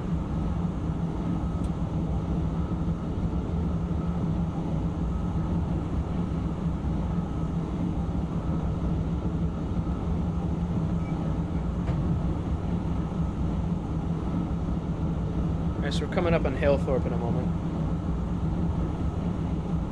Yeah. Well, Nick, no matter where you are on the corridor, you're not going to get faster than right here in Rhode Island or in Mass. It's just not going to happen right now. They get pretty close, and I think they're going to be upping speeds like around Frankfurt Junction and all that. I mean, not Frankfurt Junction, holy crap. You do not up speeds on that curve. I'm thinking Princeton Junction. That junction, not Frankfurt Junction. Believe me.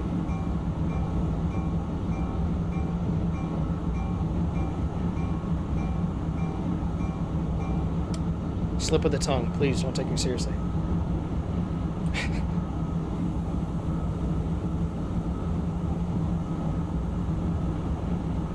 Alright, so I know a lot of people are probably going to get confused. Like, why is this random 90 mile an hour thing placed right here? I don't really know. It's just in the timetable. Track 3 only between milepost, what is it? 105 or something, I don't know. And the signals is 90.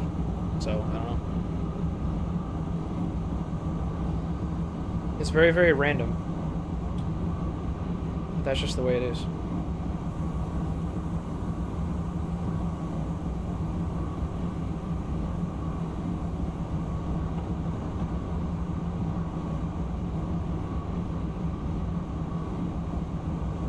No, this track is all the same class. I don't know why they have it dropped to 90 there. The only thing I can assume is because of the station stop. I don't really know.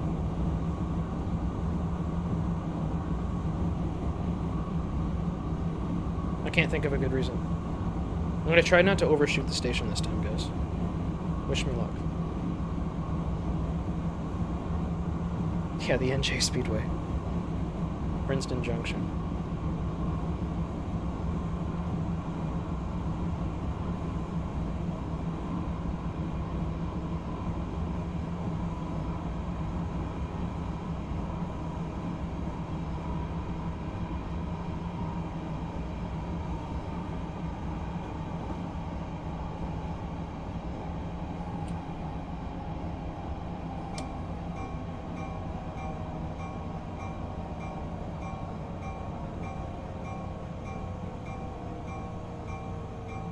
This stop looks like it's going to be fine.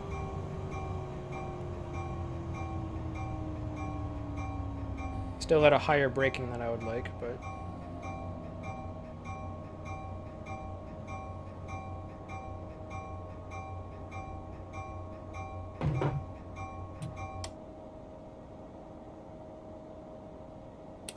It worked. I really got to learn all these little... I got to make labels for my rail driver. Because I got all these little blue buttons down here, and I don't really know what they do. Unless I start poking around. Alright, let's poke around. No. Wrong button. Alright, so that's... Bottom 4 from the left is the camera view 2. Oh, so those are the camera views. What the hell? Oh, shit! What just happened? My throttle was idle on the rail driver, and it just started going to 100%. One of those buttons on the bottom doesn't do that, right? Help me out here, guys. It just failed me. We didn't even get to the good part of the scenario. That was weird, because the throttle didn't move. Whatever.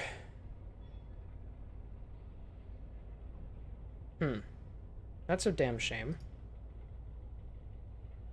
Alright, so basically what would have happened is shortly after BWI, and you guys get to play this on your own. Shortly after BWI, you get a message from the dispatcher saying that the switch is frozen, it's going to take some time, come to a stop outside of Grove, and you wait a little bit, and then they give you clearance to switch over to the other track because they can't realign it right now. But it's lined for a diverging movement from 3 to 2, so you do that, and then you just take that all the way pretty much to Bowie, and then you switch tracks back, I think. That's the basis of the scenario, anyway.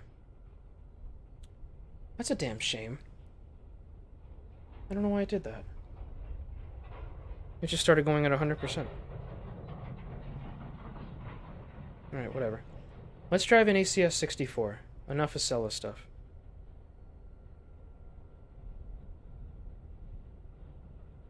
So... Washington to Baltimore... There's only 2 ACS 64 scenarios. The second one is kind of like an introductory scenario. I don't know why the difficulty is set at a 3. It should be lower. But it's an introductory scenario, but it's not hard. It's just that you deal with trespasser stuff and more dialogue between you and the dispatcher. That's the only thing that's different. It's kind of like an extension of a typical day, where it's a typical thing for an engineer to encounter trespassers on the railroad and to report them and get reports of trespassers from the dispatcher and other trains. So I wanted to make a scenario based on that. And the scenario is called Tracks Are for Trains. As in, they're not for people. But we all know how that goes. I'm just going to go into the next one I wanted to show Livy. Yeah, huge oof. That was weird. It's fine, though. Alright, so when starting up the scenario, you get a prompt that says, "Good afternoon, engineer. Today you'll be operating Northeast Regional 171 en route to Washington Union Station.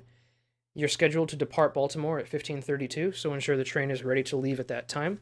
However, do not depart until instructed by the conductor. The commuter train in front of you just reported a group of kids trespassing at the southern portal of the B&P tunnel. So stay vigilant and report any findings to the CTEC 2 train dispatcher." I'm not going to mess with my rail driver this time until I learn this. I don't want to do that again. Where I press a button and it immediately just goes into 100% throttle. That was not very nice.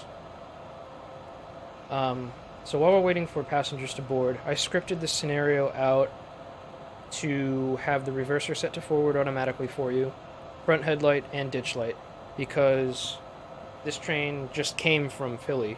It already would have had all these controls already set up, so I already did that for the player. Still kind of pissed off about that.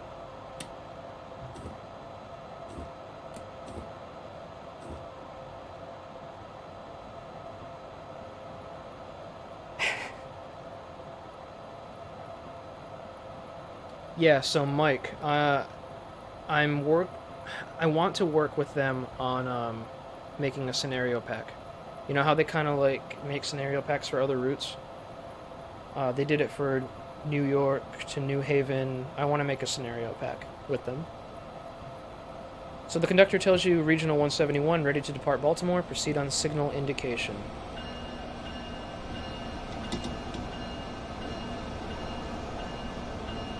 And there's an Acela pulling in just as we're leaving. So because of how screwed up the cab signaling and the signaling in general on this route is, I'm going to be disabling ATC and access right now.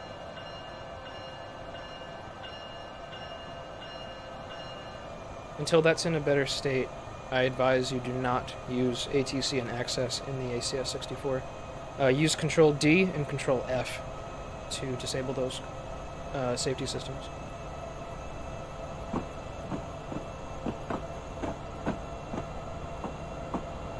I really wanted to show the... maybe I'll find a way to load it in. I really wanted to show the scenario that I made where you're doing tons of switching between tracks in an ACS64. It got pulled because of a bug with 64-bit for some reason. I had no problems doing it when I made it. But that scenario is called Maintenance of Way, and there's track work being done at Carroll, and there's track work being done at Bowie on different tracks. So you're making your station stops on different tracks, and you're switching around at interlockings, and trains got to wait for you, and you have to stop it. You really got to know your signals. I wanted a scenario where you really have to know your signals and your signal knowledge gets tested. So that's what Maintenance of Way is. And I promised to talk about the Mark scenario that got removed. That should be coming back once Dovetail Games feels that the MP36 is up to snuff in terms of cab signaling. So it's a scenario called Game Day. And I figured, because around here you have MBTA, the commuter rail around here, that does occasional game day trains to Gillette Stadium for Patriots games, football. And I figured, well, Baltimore, you got the Ravens and you got the Orioles that both play in Baltimore. Why not make a game day train? And all stops, game day, extra train on a Sunday. It'd be great. So that's what I did. And it starts in Washington, and it makes an all-stops run up to Baltimore. And the whole premise is that people in Washington that, or people wherever that can't get access to the Camden Line trains, will take a Penn Line train into Baltimore and then take the light rail to the stadium. So that's the whole premise of the game day scenario. Hopefully you guys will get to play that soon enough. I think it's kind of fun. It's the longest out of all the scenarios because it's the commuter train and it doesn't go very fast and it makes frequent stops.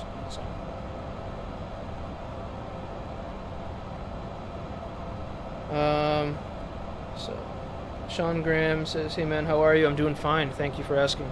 How about yourself? Thank you for joining the stream." Washington, D.C. area rail fan says, "Can you make some more Mark train routes? Like what? What do you want? The Brunswick line, Camden line?" I already started those on this route.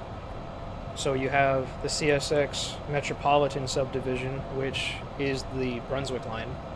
And then you got the Capital subdivision already started, which is your Camden line. So just build off of this. Make it yourself, man. I'm sure you got the skills.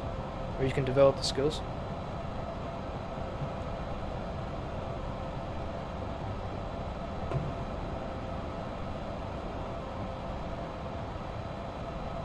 Let's take another look at chat real quick.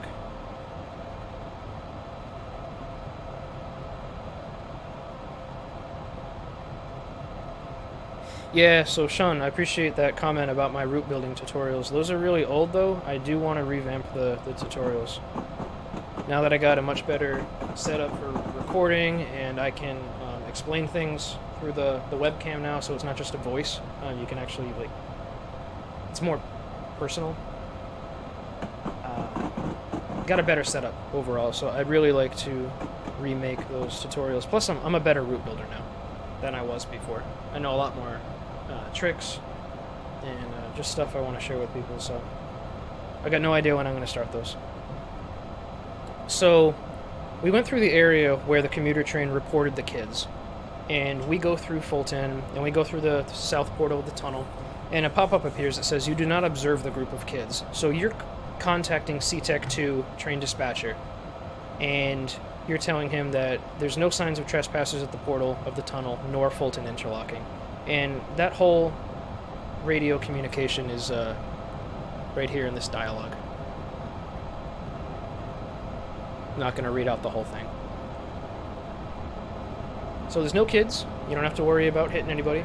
Ooh, there goes a regional by my house right now. You can probably hear it going by. Going by at 125 miles an hour.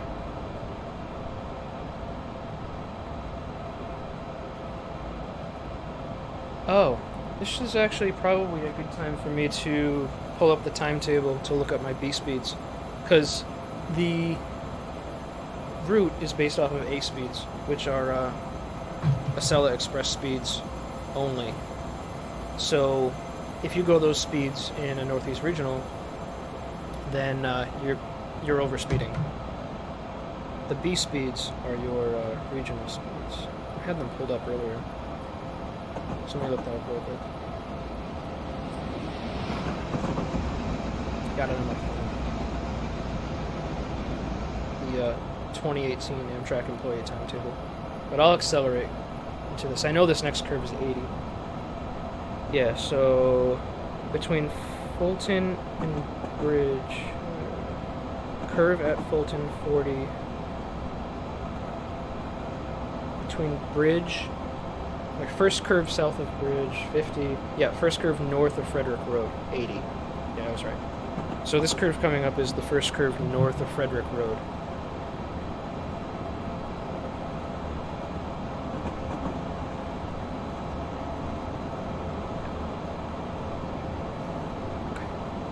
I'll look back at that periodically. I do not have my B speeds memorized.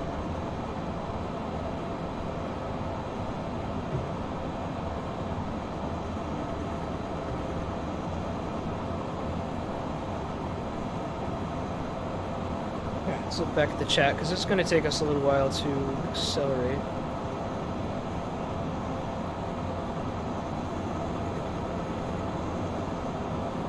Sean, you kind of enjoyed the mystery of no cam? What, you were wondering what I looked like? If you're friends with me on Facebook, or you're a member of the Facebook group, that hasn't been a secret for a long time.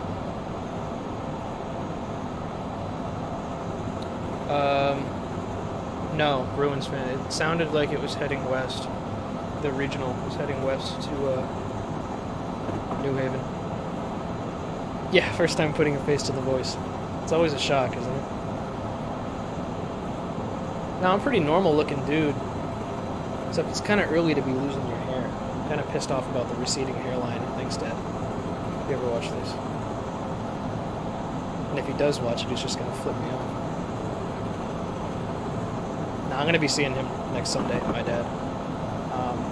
I visit him, I don't know, every couple of weeks. I'll come over, I'll make breakfast with him, hang out, shoot the shit. He's a good guy. Alright, so we do have a curve up here. I gotta take it 105. First curve south of milepost 101. Where's 101? Oh. Maybe that was 101.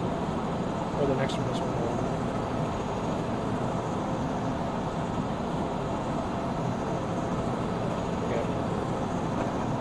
I know we're in the early 100s.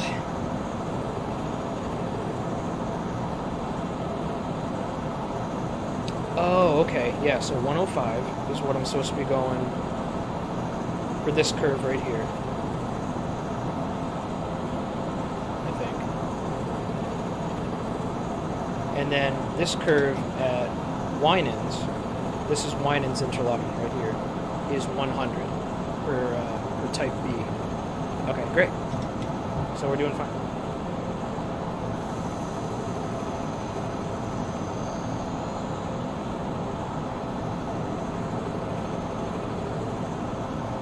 Oh, I appreciate that, Sean. So he bought the game because of my videos. That's cool. I haven't made that many videos, to be honest. Like I said, I want to revamp the route building tutorials. And stuff like this you'll always be able to find on YouTube. I stream to YouTube exclusively. I don't touch Twitch. Alright, so we're good at these speeds until we make our station stop.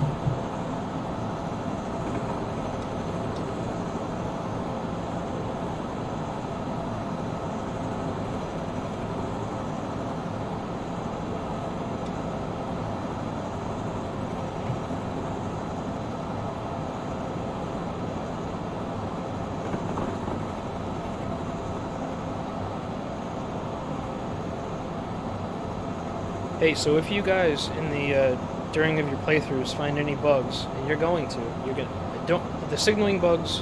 I mean, yeah, you can gather them and report them and all that kind of stuff, but I wouldn't go too crazy with the signaling bugs because I've been focusing on those things like scenery bugs. Like we're going under an area that has a catenary gap.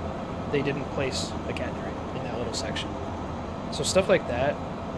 Definitely compile it in a professional manner. Report it on the Dovetail Games forums. You could even make a ticket, and I'm totally expecting for them to release a patch after the new year. Don't expect a patch in the next, I would say, in the next 3 weeks. If anything, third week of January is my guess. And it's just a guess. I have no inside information on that. Just a personal hunch.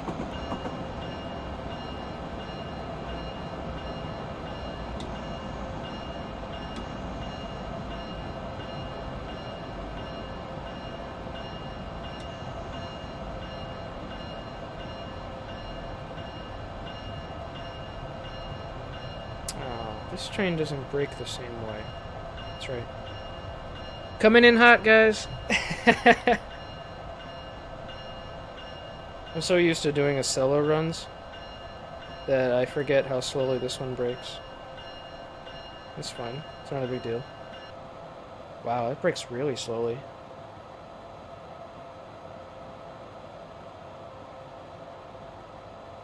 That's gonna be my MO from now on, just coming in really hot to BWA.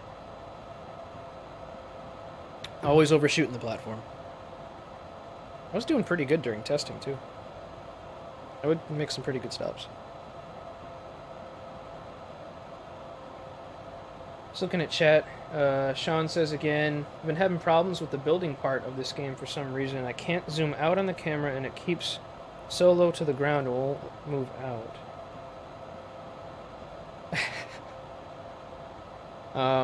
You're talking about like the whole root building part? You can't zoom out. So zooming in and out is as simple as using your mouse wheel. And then to move around, if you press, well, in-game, if you press 8, it's like a free roam camera. Just use your arrow keys on your keyboard, and you can move around the world. I don't, you'll have to show me in a video what you're talking about. Yeah, bye-bye station. Just completely just blew past it. I mean, we got most of our cars on the platform. And we're a bit early, too. The timetable, because this is based on the real-world timetable, there's a lot of padding.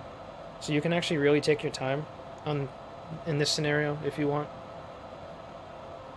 For some reason, there's just a lot of padding. I don't know why. Yeah, Gary. You guys can bust my balls all you want about overshooting the platform. It's all good.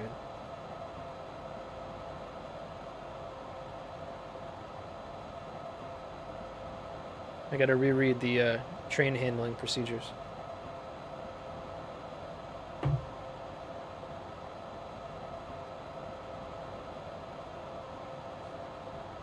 Should almost be ready to go though. I think departure time is 3:47 or something.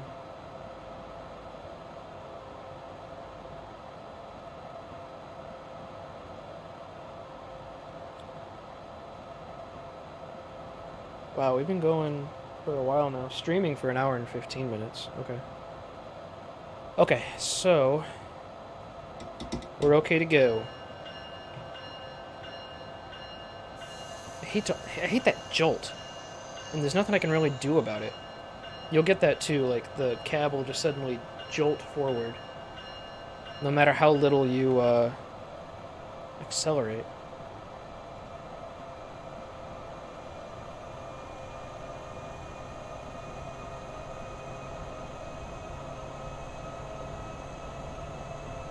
Here, let me zoom in a little bit.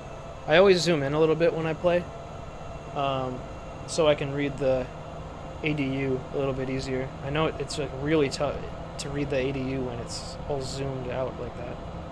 Alright, that's better.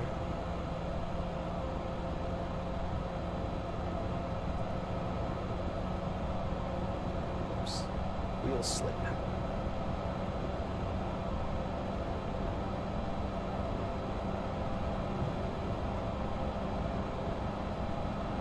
This curve's got some pretty crazy super elevation. Not gonna lie. I had to tweak the track rule to get some really nice super elevation on this route, but for some reason this curve just wouldn't play nice. So you're gonna go into this curve at speed in one of the scenarios, I think. Maybe not. You might be able to do it in a quick drive or a free roam, where you're going express on number 2 track and you're not even stopping at BWI. And you'll go into that curve at 110 miles an hour and you're like, what the hell? You'll get thrown all over the place. Sorry about that in advance.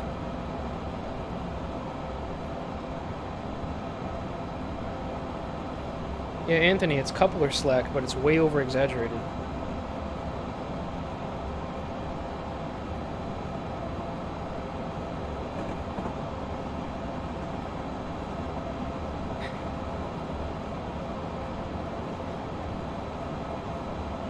So after this, after we take this into Washington, I want to do what I consider to be maybe not like the hardest scenario, even though I did rate it at the highest difficulty, but definitely the longest, aside from the game day one. You're crawling for a while because of extreme weather. I don't know if any of you guys have played the Supercell scenario yet.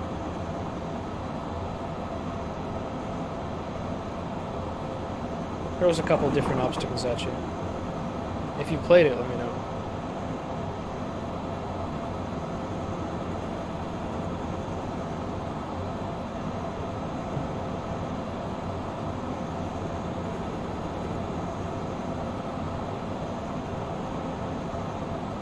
Definitely not touching those buttons down there anymore when I want to switch a camera.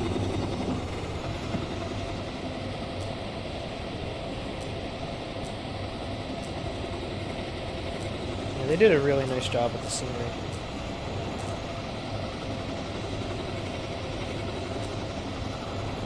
The green catenary was a thing that came later. In the beginning of development, and up until, I want to say late November, it was just the regular black catenary. It wasn't even this green style, and then I noticed that in a later build, and I'm like, oh, well, that's nice.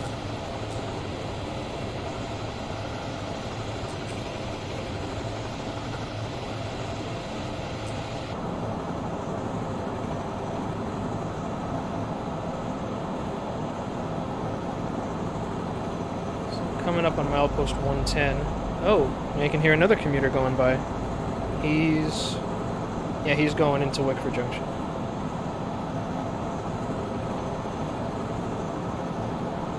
So right here outside my house, because I live right in front of Davisville Interlocking on Rhode Island. Any MBTA train coming into Wickford will get an approach limited signal right over here. They got to immediately start slowing down to 45. And then they'll get limited clear 2 miles down at Stony Interlocking. You'll see a lot of the same shit in this route. Approach limited to limited clear once the signals get fixed, of course. Let me look at speeds. Because I think we're allowed to go 120 here. Alright, so permanent speed limits between 107 and 125 is 125. Okay. So the curves at milepost 113 and 118. So basically 120. Once we get past Grove, we're limited to basically 120 miles an hour.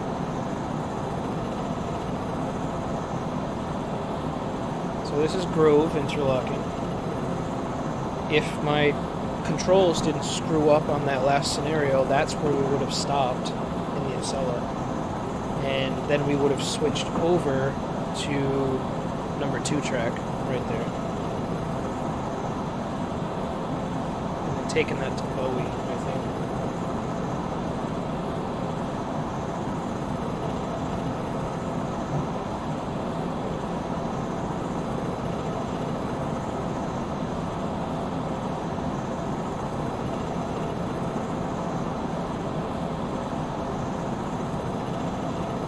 This is Odenton Station.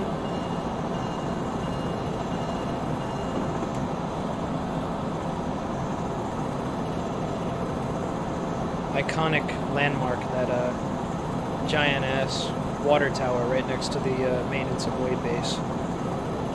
It's kind of saddening that they didn't release any kind of rolling stock that's appropriate for the Mao base.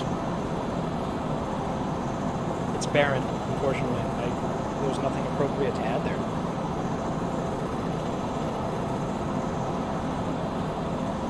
But it's there if you want to use it.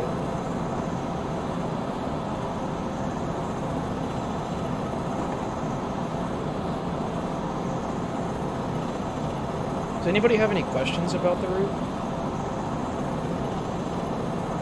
Like any development related stuff, or... I want to do something to keep you guys engaged, other than just playing the content.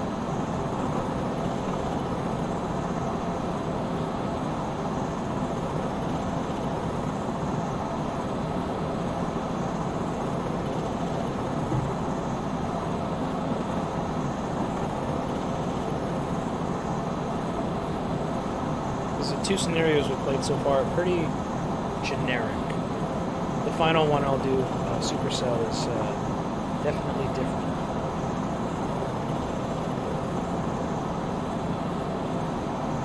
It's something where you definitely should have a Form D.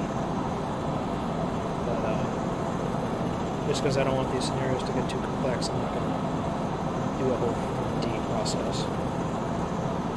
But in real life, I think that would warrant a Form D. Because you're instructed by the dispatcher not to exceed restricted speed, blah blah blah, between milepost this, milepost that. That sounds like Form D material to me. Alright, so Anthony's asking, how difficult was it laying track in Washington Union Station? So, it took a lot of manual adjustment, especially at the junctions, because coming into Washington Union Station from the main line, you're going at a pretty significant downward grade. And then before the platforms, it evens out a little bit and then starts to go uphill. So I had to really smooth things out and make sure that everything operated well. So I made all these little free roam things and tested every single track, every single junction, every single switch pattern to check for any bumps or anything. There was a lot of manual alignment and manual labor in Washington Union Station. It was a bitch, to put it mildly. So you may have heard me mention earlier that I had to relay some stuff in the station and realign a lot of things in the station because it wouldn't work with some of the platform code. So this was something that Dovetail Games never told me, was passengers that are walking on the platform, in order for them to walk on the platform properly and not fall through. Oh, wait a minute, we're getting to the other part of the scenario. You may have seen those two guys, to finish the explanation after. You may have seen those two guys standing on the left side of the track. I placed them there. So then this comment box pops up. You observe 2 adult males trespassing on the right-of-way at milepost 120.1. And then you call the dispatcher and you say, I just saw 2 trespassers at the north limits of Bowie. They were standing in the gauge of number 1 track and appeared to be adult males dressed in black. And CTEC 1 says, we'll inform Amtrak police immediately. Thank you for the report. Over. So that was the other part of the scenario. You think you're done because you observe this group of kids, but that ends up being these other 2 guys chilling in the gauge of number 1 track. You spot them, you call it into the dispatcher reports it to Amtrak police. So it's a common occurrence on the railroad, and that's what this whole scenario is about. Tracks are for trains. So that explanation about Union Station, remind me, because I lost my train of thought. I got distracted. I apologize. Oh, yes, the platform code, the buggy platform code. So the passengers, in order for them to walk normally on the platform without falling through the platform, is the track that the platform is adjacent to has to be at a uniform gradient. You can't be like sloping up or sloping down. It needs to be completely uniform for the whole platform in order for the passengers to walk properly. So I had some gradient changes, like smoothing out as you were going up the platform. And they're like, no, you have to remove that. I'm sorry, I didn't tell you about that before. It's going to glitch things out with the passengers walking around on the platform, so I had to deal with that. Hope that answers your question.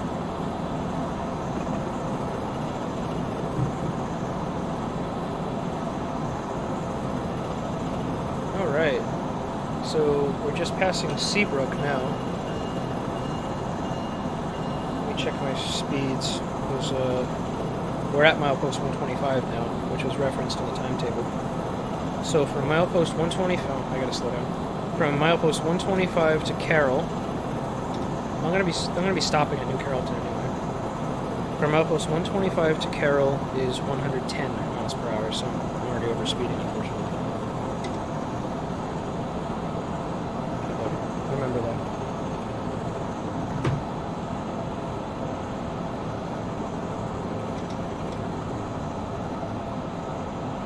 It's all good. Just gotta memorize my B speeds.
I think that was much better compared to BWI.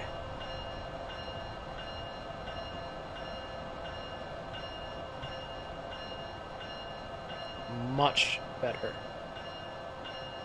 Okay. I'm gonna pat myself on the back.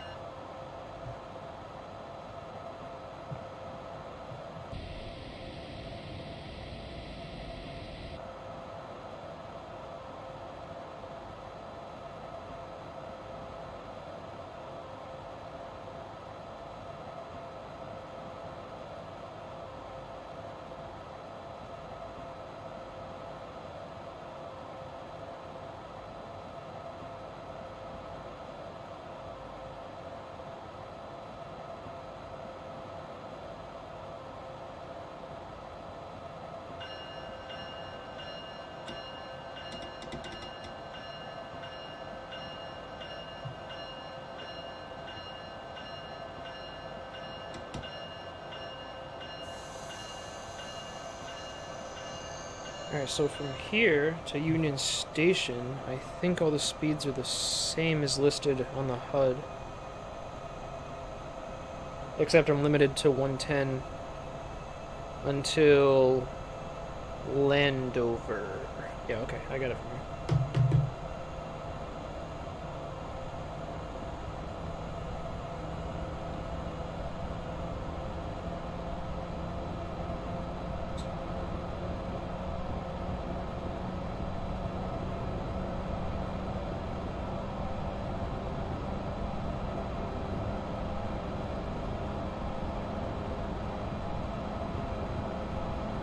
Oh, and Connor, if you're still here with us, I set the date and time. Actually, Nick, you'll get this one too. I set the date and time of this scenario to be the day before Thanksgiving. because there have been so many friggin' times where we did the day before Thanksgiving, and we've heard calls of people, like, remember those kids laying in the gauge over by Wickford Junction and whatever? Tons of people trespassing on the day before Thanksgiving.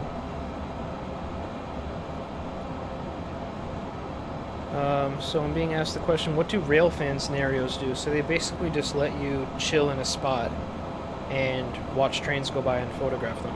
That's all it is.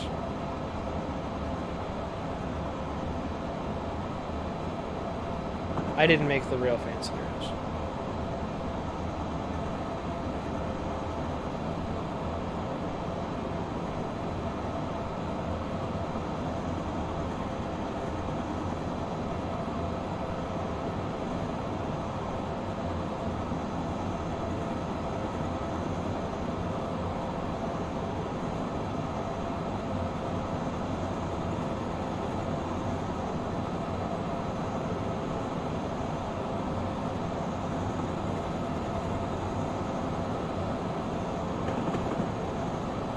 So I wanted to put super elevation on the tracks on that curve, but because you also have crossovers on the curve, the game didn't play well with that.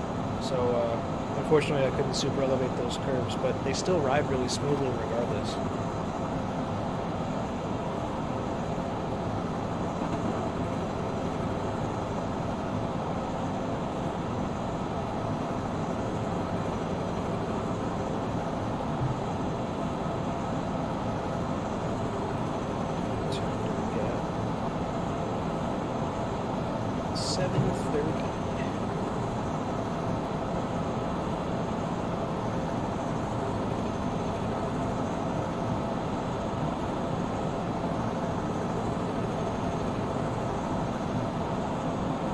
So the approach coming into Union Station, they have to fix the signaling on that too.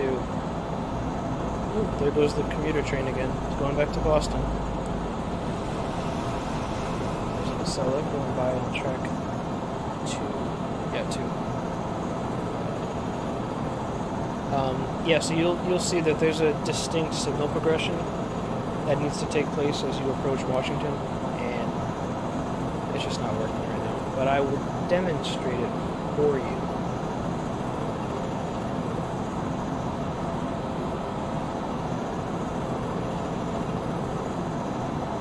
Still about 2.5 miles out from where we gotta start braking.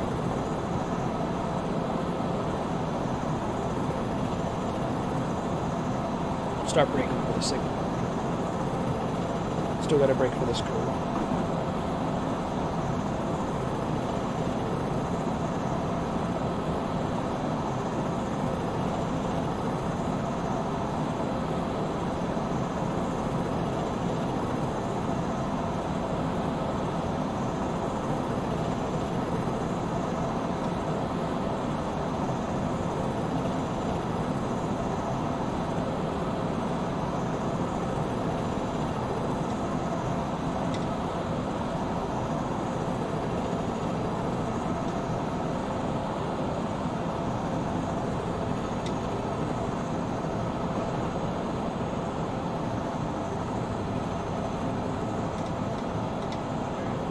So, after this curve, you have the distance signals for CP Avenue. And in real life, they're supposed to display approach limited. I don't even know what they're displaying now in this game. Probably something like this.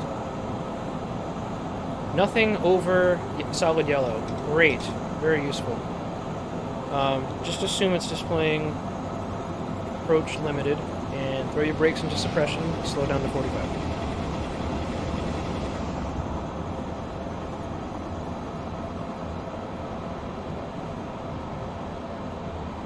And you'll be going 45 by the time you hit CP Avenue.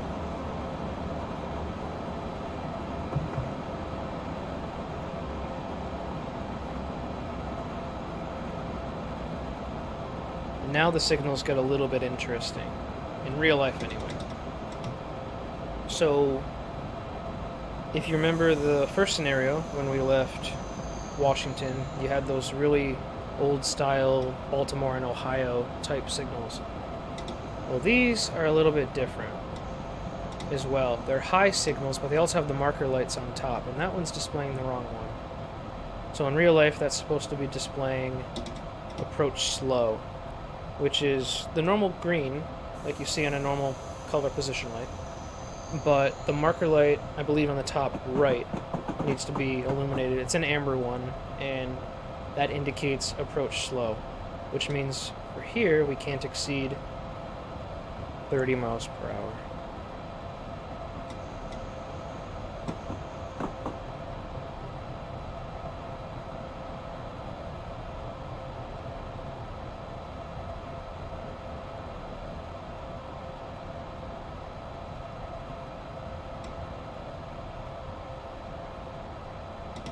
But there are signals coming up that will end up restricting us to 15 miles per hour. We will eventually hit a slow clear. Probably be the next one. Although it shouldn't be. Like I said, the signals are still a work in progress.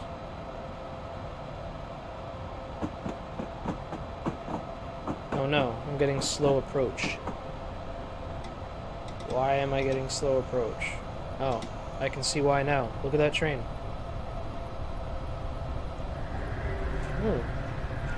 There goes another train. That one shook the house a little bit more violently.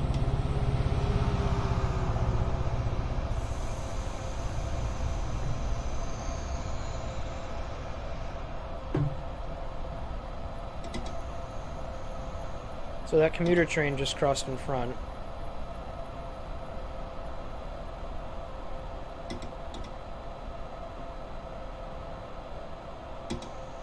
And we got a stop signal here.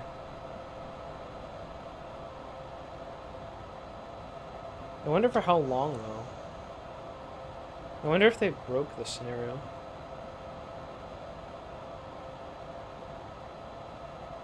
I really do wonder if it got broken somehow.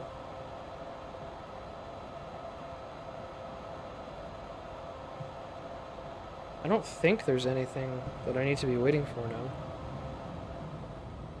So I'm continuing straight. Yep, continuing straight. Continuing straight. Switching here. Switching there. Switching here. Switching there. Yeah. Shouldn't have a stop signal. I mean, it makes sense because that other train just crossed in front of me, but... Request a pass signal with danger denied. That's a weird one. Yeah, I did. I did press tab. I just wanted to see if everything was aligned properly, and it looks like it is. That's weird. It wasn't this way when I was making it.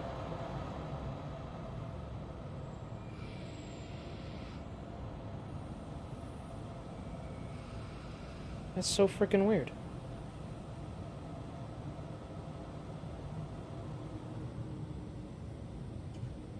Wait a minute. Oh, it's screwed up. This next one is restricting, but this one is stop? Ugh. God, kill me. Alright, I'm just gonna go through it. I don't care. If it ends the scenario, it ends the scenario. Whatever, who cares?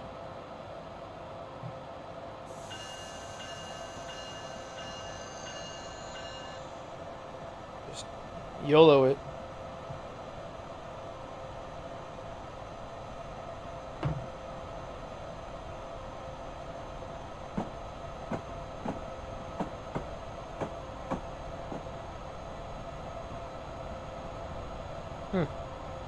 Didn't end the scenario or anything, but it definitely should not have stayed a stop signal. I guess that's just another signal book.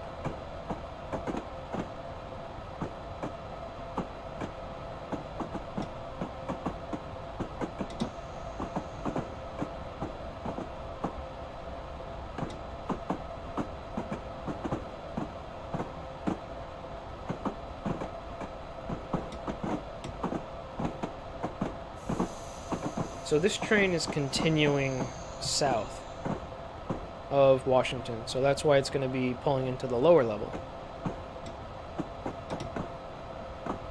If it was terminating at Washington, like in Acela, for instance, it'll always go to the upper level, which is over here on the right.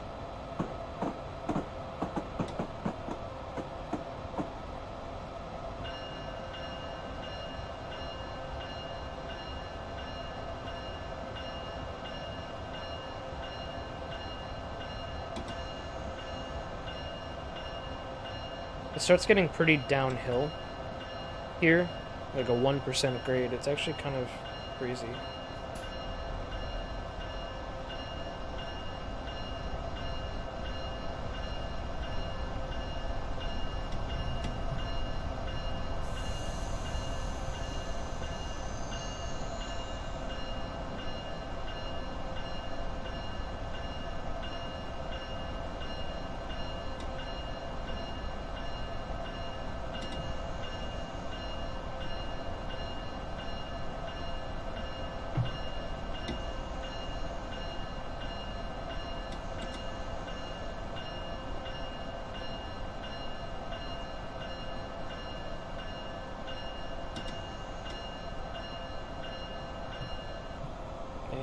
That's that. I don't know why that signal was a stop and the next one was restricting, but whatever.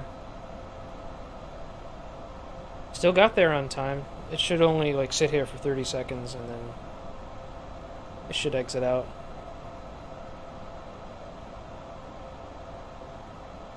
Excellent work. Secure the locomotive and then your shift will be completed. Great. So that's that one. And if you guys are interested, I mean, I see people are kind of quieting down, but only if you guys are interested, I'll do, no, I'm so used to going into the build mode. I'll do Supercell.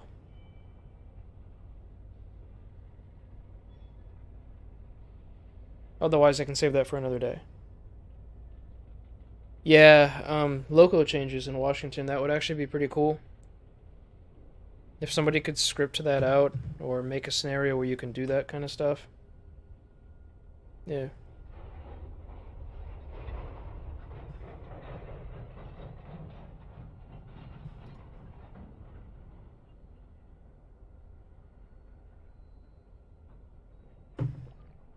Just check my phone for a minute. Sit down for a minute.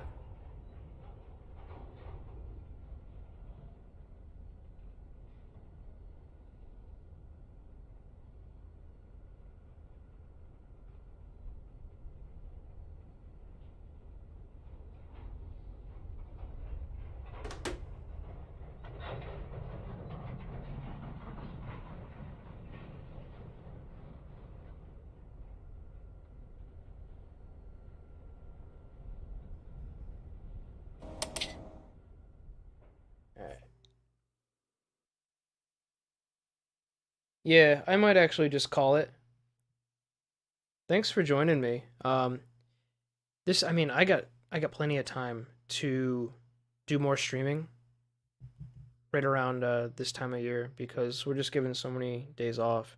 I don't want to just spill everything on you guys in one night, so it actually does kind of make sense for me to space this out. You guys can play this one and let me know what you think. Don't get mad at me for the instruction where you gotta go restricted speed, not exceeding 10 miles an hour or whatever for a mile. Just part of the scenario. It's only for a little bit. So I had fun. I'll let you know if I'm going to do some more streaming this week, going into this weekend perhaps. I know people are busy because of the holiday. But yeah. All right. Hit me up on Facebook if you're not part of the Facebook group. You can check it out. It's called Northeast Corridor Simulator Development. Got about, I don't know, just under 900 members now. So it's been growing steadily over the years, and we got a good group of people in there now. So you can always hit me up there if you got any questions. And yeah, buy this route while it's on sale. It's not gonna last. And yeah, it seems like a good place to end it for tonight anyway. I didn't want to go too crazy.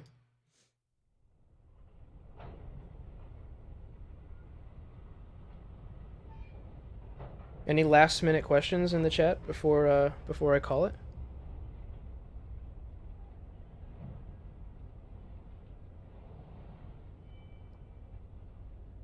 Yeah, appreciate all the nice comments, guys. Thank you so much. I really want to get more into streaming. It's something that I strayed away from for the longest time. I'll wait a minute for any last minute questions to filter in.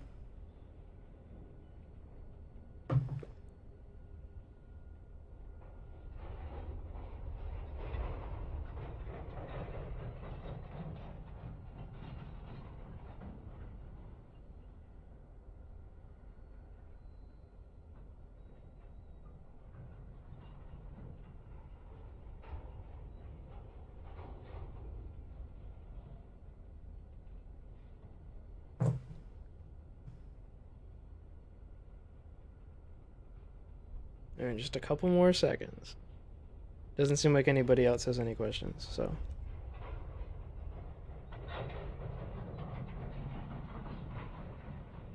Alright, cool. So, yeah, like I said, I'll let you guys know if I'm going to do another stream. I'll probably, almost definitely, do one at least this weekend. And, yeah, you guys have a great night. Thank you for joining. Thanks for all the kind words. And have a good one.